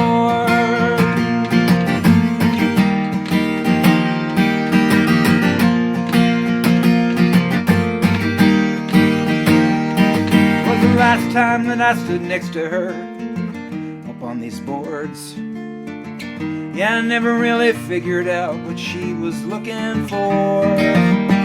Not a word was spoken, and we both walked through that door, and in a cloud of smoke we parted ways. Yeah, we don't speak too much these days. I thought this year we were gonna win. Now it seems so many things are coming to an end. Don't cry for me and don't cry for my friends, and let the last person who walks through that door whisper goodbye to the troubadour, yeah. So it took you by surprise, old Christy, if she cries, and I can see it in her eyes. Yeah, the sun is gonna rise, so let's drink to better days. Come on and keep your glasses raised. Oh, keep your glasses raised. Oh, keep your glasses raised. Oh, keep your glasses raised.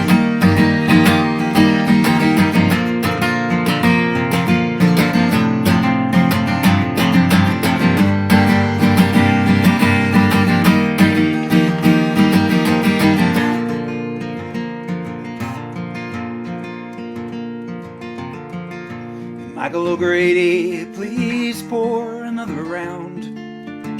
Yeah, play the tin whistle, 'cause we need to hear that sound. And let this be one night our feet don't touch the ground. Yeah, let's linger and hang on every word. Later we'll kick the daylight to the curb. I thought this year we were gonna win. Now it seems so many things are coming to an end. Don't cry for me and don't cry for my friends, and let the last person who walks through that door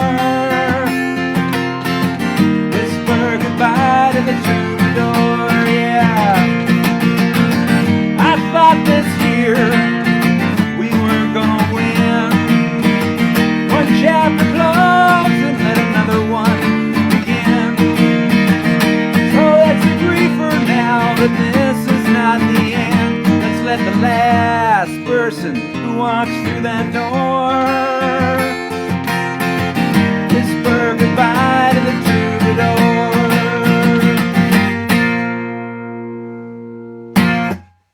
Thank you. Yeah, God damn it. Thank you so much for writing that. Oh, Wow. thanks. Wow. Yeah, Dave, thank you for telling him to play that. That's what we've been worried about here, in New York, these clubs closing down. Our friend, really close friend of ours, Jesse Mallon, he is part owner of like 5-6 different establishments. And a few of them, 3 or 4 of them have stages. And we're all like, you can't leave us, man. You're the only thing cool about New York. Yeah. It's rough. And man, that song really speaks novels. We lost 2 more this week in Toronto, and it's just a death watch watching them close. And I get it. Like, I don't know how you keep the doors open when there's just no money coming in at all. Yeah. Like, it's just and New York impossible. Rent, like rent. Well, yeah, it's ridiculous. Like paying $40,000 a month. Like, how do you come up with that when nothing's happening for? Unfortunately, retail space in Toronto is pretty close too. Like, it's not on that scale, but it's like it's a kick in the teeth every time you have to pay the rent when there's no money at all. So, yeah, here's to the club owners, and we'll support. Hell yeah, brother. Right on. Over to you, Johnny. It's been wonderful to hear you play, and I'm looking forward to the next one. I'm looking forward to continue our friendship, my friend. Yes. Yeah, likewise. Well. Awesome. Thank you so much. So this last song, I wrote while I was on tour with Willie. We were in the UK a couple of years ago, and we were touring around as a duo, as we do sometimes. And the drives are short there. We sometimes we land in hotels a little early. And I get to text with some friends at home, and good friends of ours, big, huge music supporters, Karen and Steve Medlin. They have a daughter that has Rett syndrome, R-E-T-T syndrome. And it's a syndrome that is often mistaken for autism. And with that, it only affects women. And if a man gets it, he's born and he pretty much dies right away because he gets all the symptoms. Well, her daughter is named Taylor. Taylor can actually walk a little bit. Most women that have it are in a wheelchair. They can't speak. They don't have any motor skills, and it's really rough for them, and it's rough on the parents as well. So I was texting with them, and they were telling me Taylor was having some trouble, and I was like, man, if you could just ask her, like, hey, what's wrong? My arm hurts. Are you okay? What's wrong? My stomach hurts. There's no way to communicate. So the parents have to like navigate around and try to figure out what's wrong. And I was thinking in my head, man, if they could only speak, if Taylor could just talk, what would she say? And I started singing something in my head, and I grabbed my phone, singing into the phone, writing stuff down. And I wrote this song. And it's really not just for people with Rett syndrome and not just for Taylor. It's actually for anyone that has no motor skills and no speech, people with muscular dystrophy, multiple sclerosis, Parkinson's disease. In fact, at the end of the song, I actually wrote in Bob Benjamin, and I wrote the entire Light of Day Foundation. I wrote those in the lyrics. So if I can hold your attention till the end, you could hear that. It ends that way. And other names mentioned. Annie is a daughter of Harvey Leeds, big man in the music business. He was responsible for getting Bobby Mahoney to open up for Bon Jovi in a stadium. He manages Southside Johnny. He manages Marky Ramone. He's just one of those people's names you don't hear enough because they're in the background doing a lot of work. Another song I got to play at Light of Day in New York and in Asbury Park, and I'm looking forward to recording this one day. And if I don't get to see you guys after, thank you again so much, Charles, Dave, Evan. You guys are the rock behind all this. Thank you so much. This is called Taylor.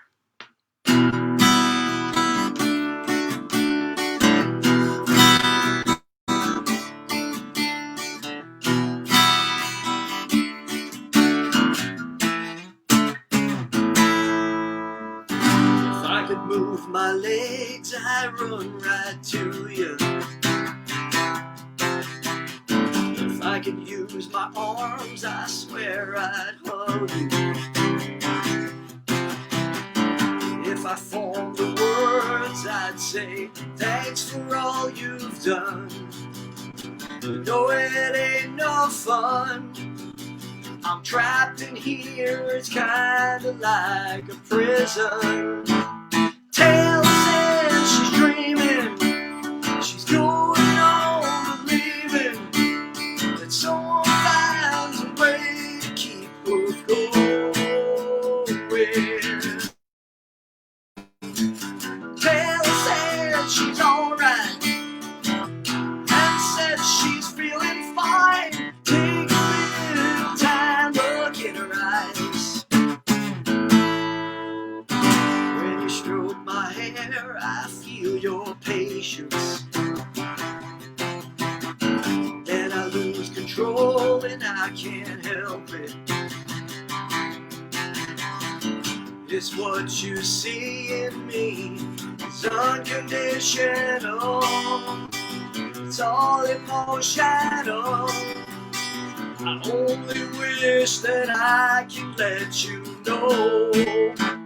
Taylor says she's dreaming, she's going on believing that someone finds a way to keep her going. Taylor says she's alright, she'll keep up the fight. She just smiles and says I'm doing alright. When I clap my hands, it means I love you.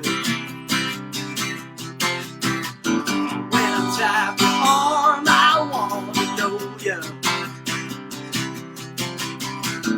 And when I raise my voice, it's just to let you know that I am here as brave as I am strong. I let it show. Sing for me, mama. You know how it makes me smile. Sing for me, papa. You know how it gets me to just sing.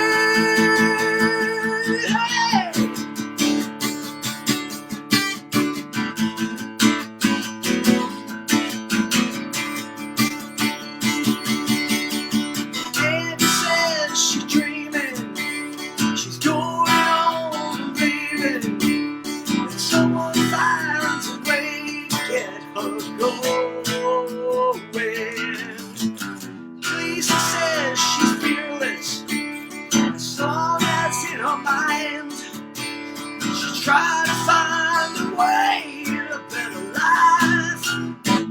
Bob, he has a reason.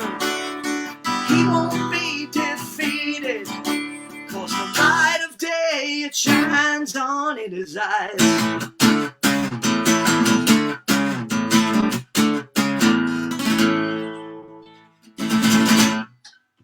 Nice, Johnny. Nice, beautiful, Johnny. Thank you, brother. Here's to Taylor. That's beautiful. Taylor, man. You So remember beautiful. meeting her? Oh yeah, very much. I'm so beautiful that you wrote a song for her. Nice job, buddy. God bless her. God bless her.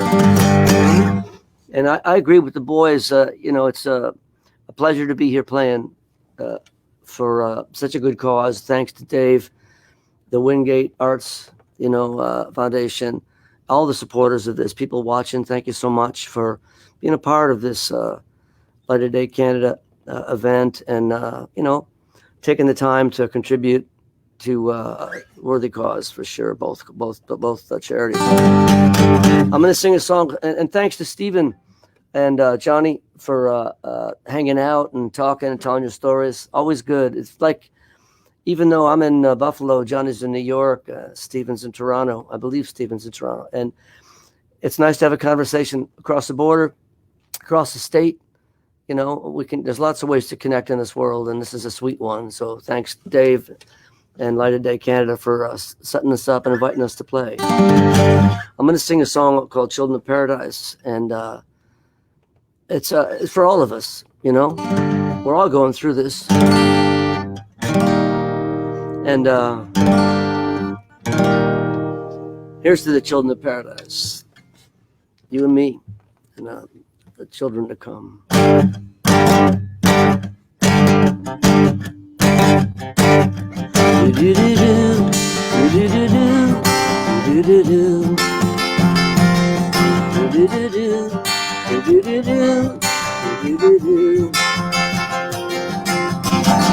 In a room on the other side of this town, there's a girl who is hoping her luck will change. Sews a button on a ragged old hand-me-down. She's alone, but her heart is open, so along with the love unspoken. But that spell will soon be broken. Say a prayer for the children of paradise, born naked in a world of fire and ice. Sing a song for the little ones as they blow their horns and they beat their drums. Say a prayer for the children of paradise. On the street near the river of no return, where the old break free and the young still yearn, lives a boy with a fire in his belly that burns. All his life he's been taking orders, backing down for the dimes and quarters. But tonight he's going to cross those borders. Say a prayer for the children of paradise, born naked in a world of fire and ice. Sing a song for the little ones as they blow their horns and they beat their drums. Say a prayer for the children of paradise. Say a prayer.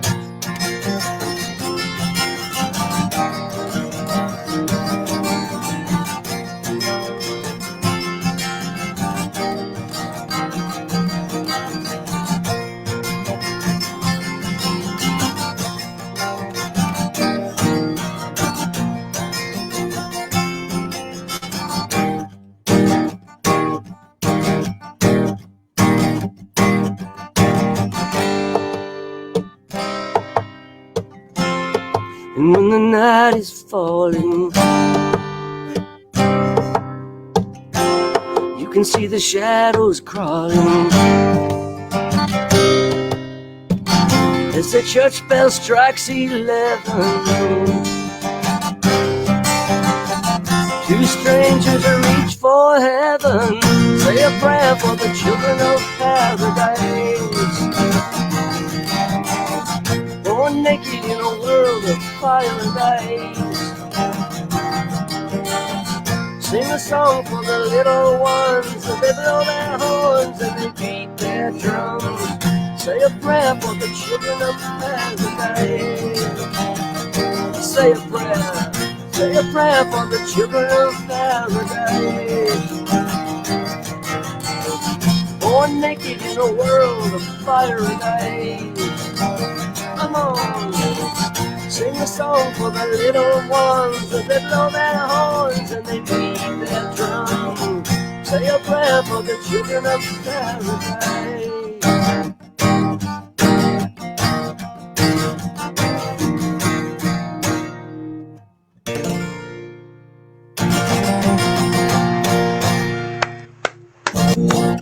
Amazing. My goodness. What a show. Guys, the comments that are coming through. It's just amazing. You guys, I can't put into words how great that was. It was a fun night sitting back but you know, one of the things that Willie, I know you guys can speak to this, and Johnny, one of the things I get out of Light of Day is the family, the community that exists within Light of Day. And you know, Gordon and I have talked about this, and I think it's everybody that you meet in Light of Day, they've got this gigantic heart, none bigger than you, Willie. And you know, I think that's what draws us all together.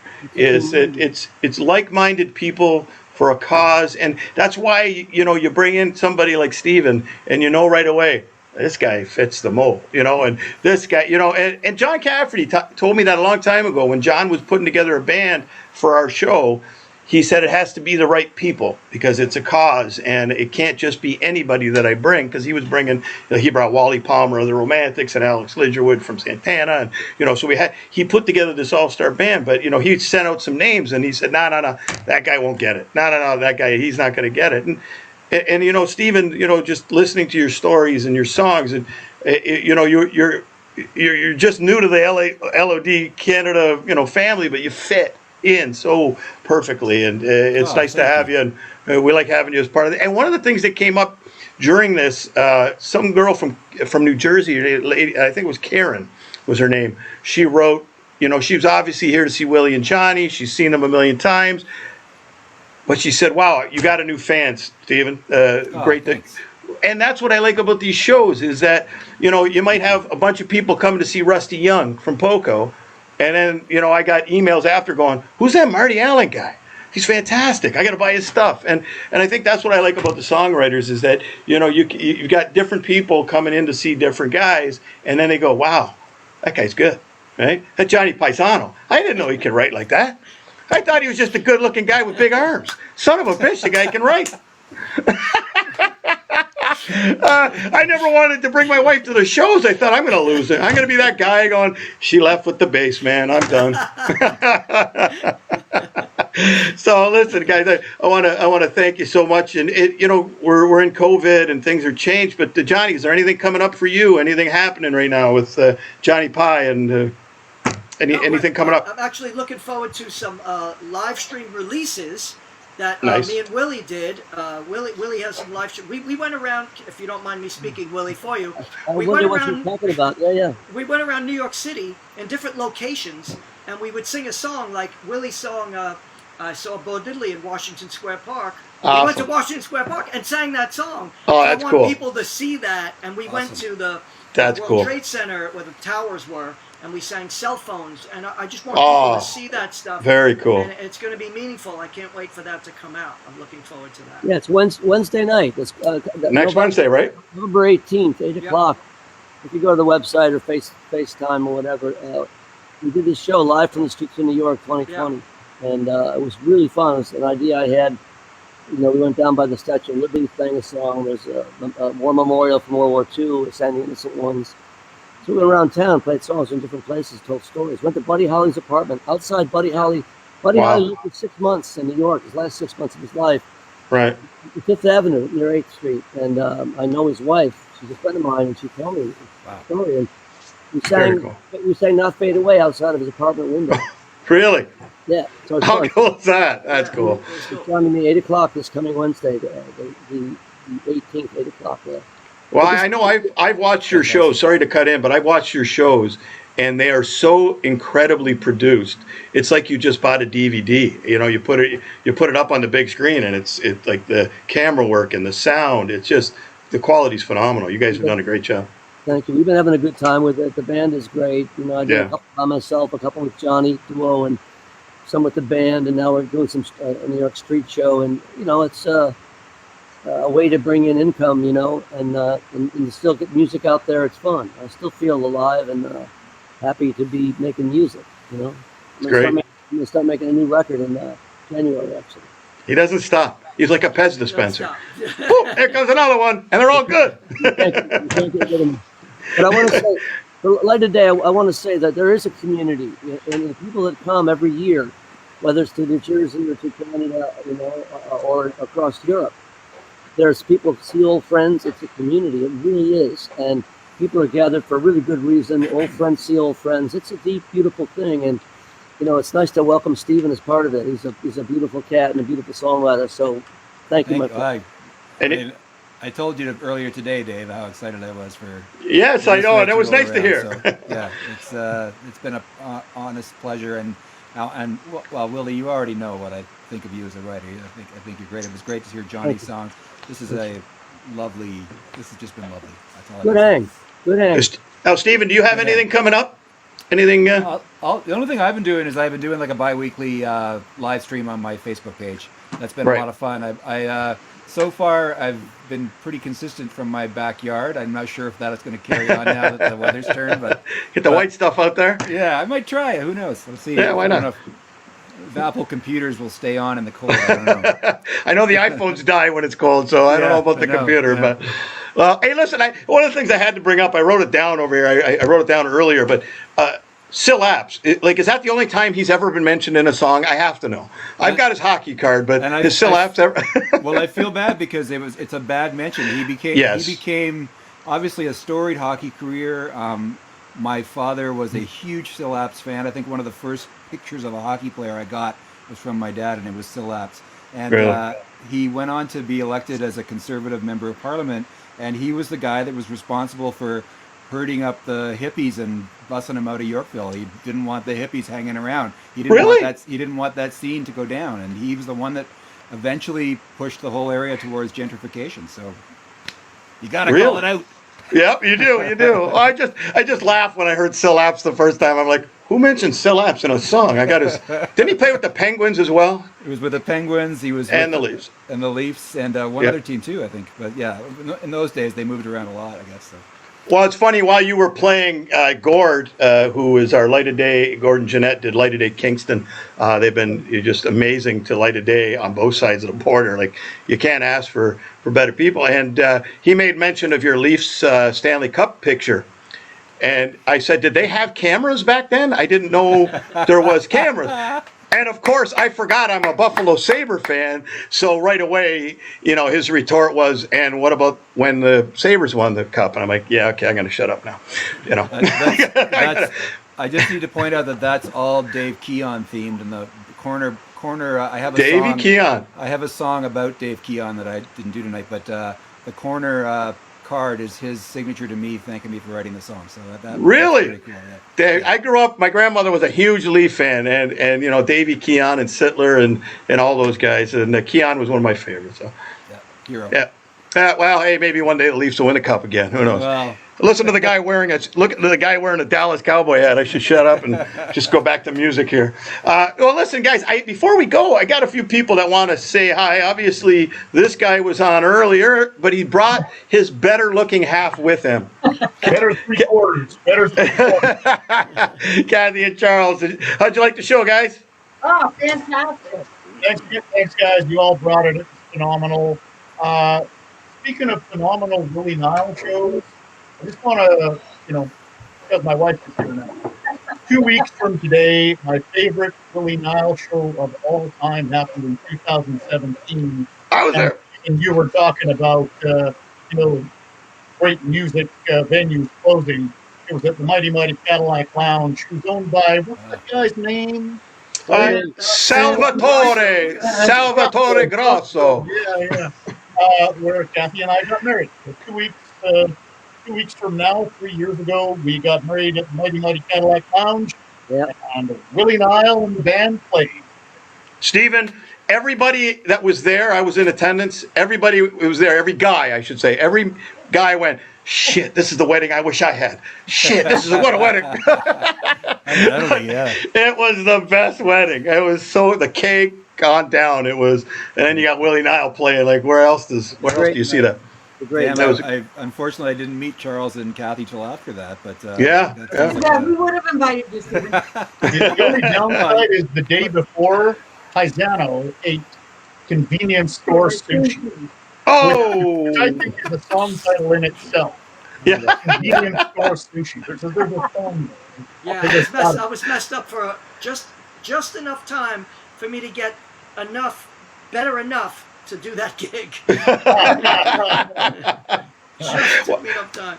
Well, I got to bring on another guest. We've just started this with the Songwriters thing. We want to bring on like a big fan, a big supporter, somebody that just loves your music. And this may be one of the biggest Willie Nile fans I know. I'm sure he's a big Stephen Stanley fan now, and I know he doesn't like Johnny Pisano, so I'm going to bring him on. Our friend from Light of Day, Mr. Johnny Borden. Johnny! Hooray! Hey, Johnny. Can you hear me okay? Broadcaster Yep. in the house. Is the mic on? Hey, this is for Steven. And there's the record Yes. collection. Oh! You can tell a guy by his collection. I'm learning Yeah. right now. Nice So, T-shirt. Was it nice? Thank you very much. Nice And a T-shirt clock, and too. clock. Okay? Yeah, we got it all going Fantastic, tonight. man. I was thinking about, real quick, I had a question for Willie, but I don't know if you want to go with that, Dave, or not, but Sure, go for it. This week, John Lando got inducted into the Rock and Roll Hall of Fame. Of course, he's known for the famous quote, I've seen the future of rock and roll, and his name is Bruce Springsteen. Well, I put a little spin on that, and I like to say that I've seen the promise of rock and roll, and his name is Willie Nile. And it's just like album after album after album since House of a Thousand Guitars is when I became a fan, and it's just been an absolutely amazing journey. Sung with purpose and passion, and just amazing.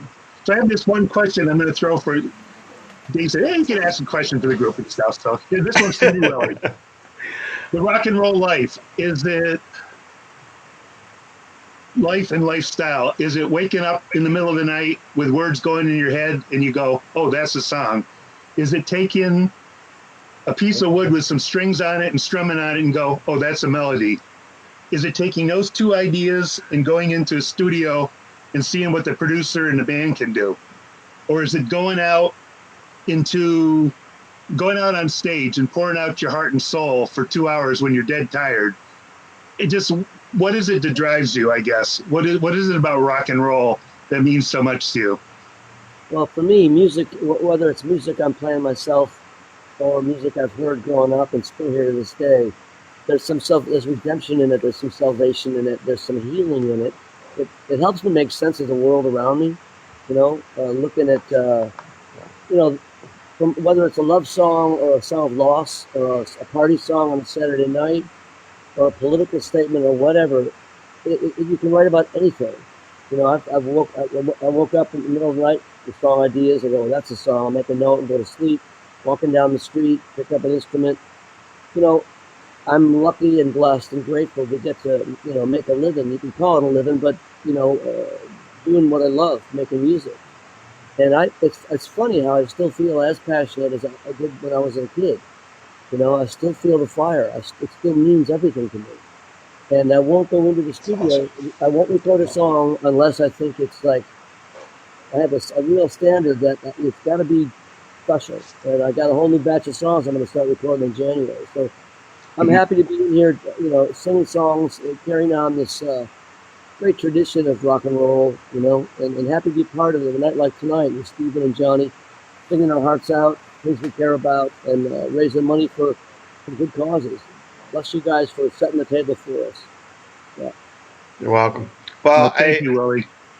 I really appreciate all you guys, everything you did. Charles, thank you for your sponsorship, and Kathy, thanks for putting up with Charles. Johnny, yeah, I know. I always do that. Is it Willie there? No, Willie's there. Where's Marsha Brady? Where's Marsha? But Johnny, you've been a huge supporter of Light of Day, and I know you're, between Willie Nile and Joe Grishecki and Joe Durso, you're just a huge fan and supporter. So thank you. We need more John Bordens out there, that's for sure. Because Johnny, as you can see, Johnny pays for he buys his merch right there. He's got his merch, and there's nothing like buying records, I got to admit. So thank you guys, Willie. God bless you. You've got a huge heart. You've done so much for Light of Day. Johnny Pisano, you as well. I still got this picture. We got pulled over going to Buffalo to see Willie and you guys.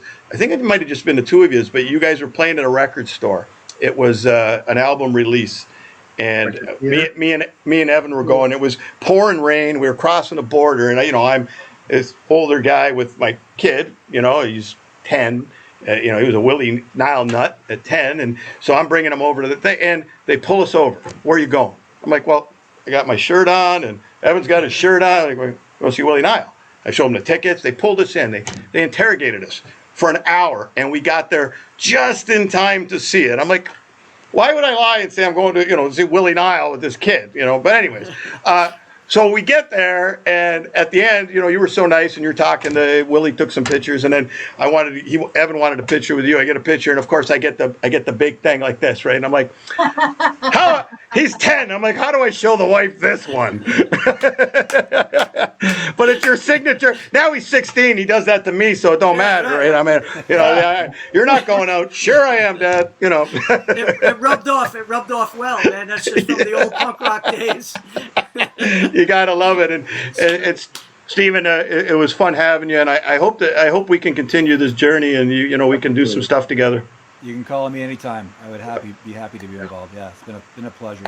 Thanks Yeah, so it's much. been fun. Well, listen, guys, you guys have a great night. Thank you. We spent a lot more time than normal, but I think the stories and everything were worth it, and I'm sure our viewers who are still sticking, they're still sticking and pitching, watching the show. So you guys did something right. So thank you, guys. God bless you. Stay safe, please. Thank you. Take care. Thank you. Guys. Bye. Here's everybody. Bye, guys. Hey, guys. Bye. Bye, Johnny. Well, folks, wasn't that fun? I say it every time. These shows they're incredible. You just sit back, you watch, you enjoy it. And I know that's what you guys are doing. I get a lot of emails and a lot of great texts about how much people enjoyed the show, and thanks for doing it. Don't thank me. I have fun. I put it together, but I get to have some of my favorite singer songwriters together backstage. It's like creating your own concert. It's so much fun, and the idea that we're sharing music and you're finding out about new artists, that Karen from Jersey brought that up, and I thought about it the whole time that we're doing this. I used to go to Jersey and come back, and I want to tell everybody about these bands. I just saw this band, Jason Heath and the Greedy Souls. You got to see them. They're unbelievable. I just seen this band called the Tangiers Blues Band. You got to see them. We got to get them down here. Bacha Galoop. And we brought all these people down, John Eddy. And, I just wanted to share that because I love music. And that's what my dad taught me. Music, share the music. It's a beautiful thing. It does a lot. It heals. It makes you feel better. It makes you happy. There's so many things it does. And during COVID, it's really become these shows have become a place of refuge for a lot of people, to see their artists, and for the artists to actually do something and get out there and keep their talents out there and keep their name out there. And I really appreciate it. It's a lot of fun, and it's a lot of fun watching people go, I'm a new fan of Steven, and they're going to go out hopefully and go buy all their merch. And like I said earlier, go to their websites, go to their Facebook page, support them, follow their live streams, and help them out. It's been a tough time. It's a really tough time. And I saw the numbers in Canada. We're not doing great either anymore. It's starting to go the wrong way again, and we're all going to be locked down, and it's going to be longer. We got to do our part. Wear masks. Like Johnny said earlier, this thing's real, man. It's for real, and we just have to do our part so we can get musicians back working. We can get our restaurants open and our bars and venues so that people can play again. And Stephen mentioned it. These small places. I know because my son plays. That's where people get started, and they're going to close down. I mean, there's no money coming in. So let's help out. Let's share as Laura says, share the music, share the love. Help them out with buying some merch. We don't have a show planned yet for season 3. We might not do that until January. I do want to announce this today, though. Light of Day Canada 12 online festival. Yes, that's right. We have not thrown in the towel, folks. We have decided to do a live. It'll be like a hybrid show. We're going to do some live, like the guys here today, some pre-recorded stuff, greetings. We're going to have people from the Parkinson's, people from the Walker Cancer Clinic. A whole pile. It's going to be a great night. Hopefully these guys will be involved. And once again, if you get a chance before you sign off today, if you can head over to lightofdaycanada.com/donate and drop a few dollars in the bucket, we'd really appreciate it. Thanks again to Charles and the Wingate Arts for sponsoring tonight. Thank you, everybody that tuned in. It was a great crowd tonight. Really enjoyed it. And most importantly, thank you to our artists for writing those amazing songs. But the stuff that comes from your heart, when I see it and I hear it, I'm reminded of why I love all you guys. You're all good people, and you do great things for so many different charities and organizations. I don't know how you do it, but I thank you from the bottom of my heart, and I know that people watching also thank you. So God bless everybody. Stay safe. Be smart. put your mask on, social distance. I have to say, I shouldn't, but I mean, I saw a Notre Dame football game last week where like 30,000 people rushed the field, and I put my hands over my head and I'm like, what are we doing? Are we not like, we're not thinking, folks. We're not there yet. So let's just be smart and, enjoy our Thanksgiving. I know the American Thanksgiving's coming up, and, we want to enjoy Christmas as best we can. So we'll see you for the Songwriters series again in the new year. Let's hope 2021 brings much better times and a lot more music, and we can get through this with a vaccine and hopefully get back out and get these guys on the boards playing. In the meantime, we'll keep doing our part and trying to bring you some music. So thank you very much. Have a good night. I know it was a long one. Thanks for watching, and we'll see you soon.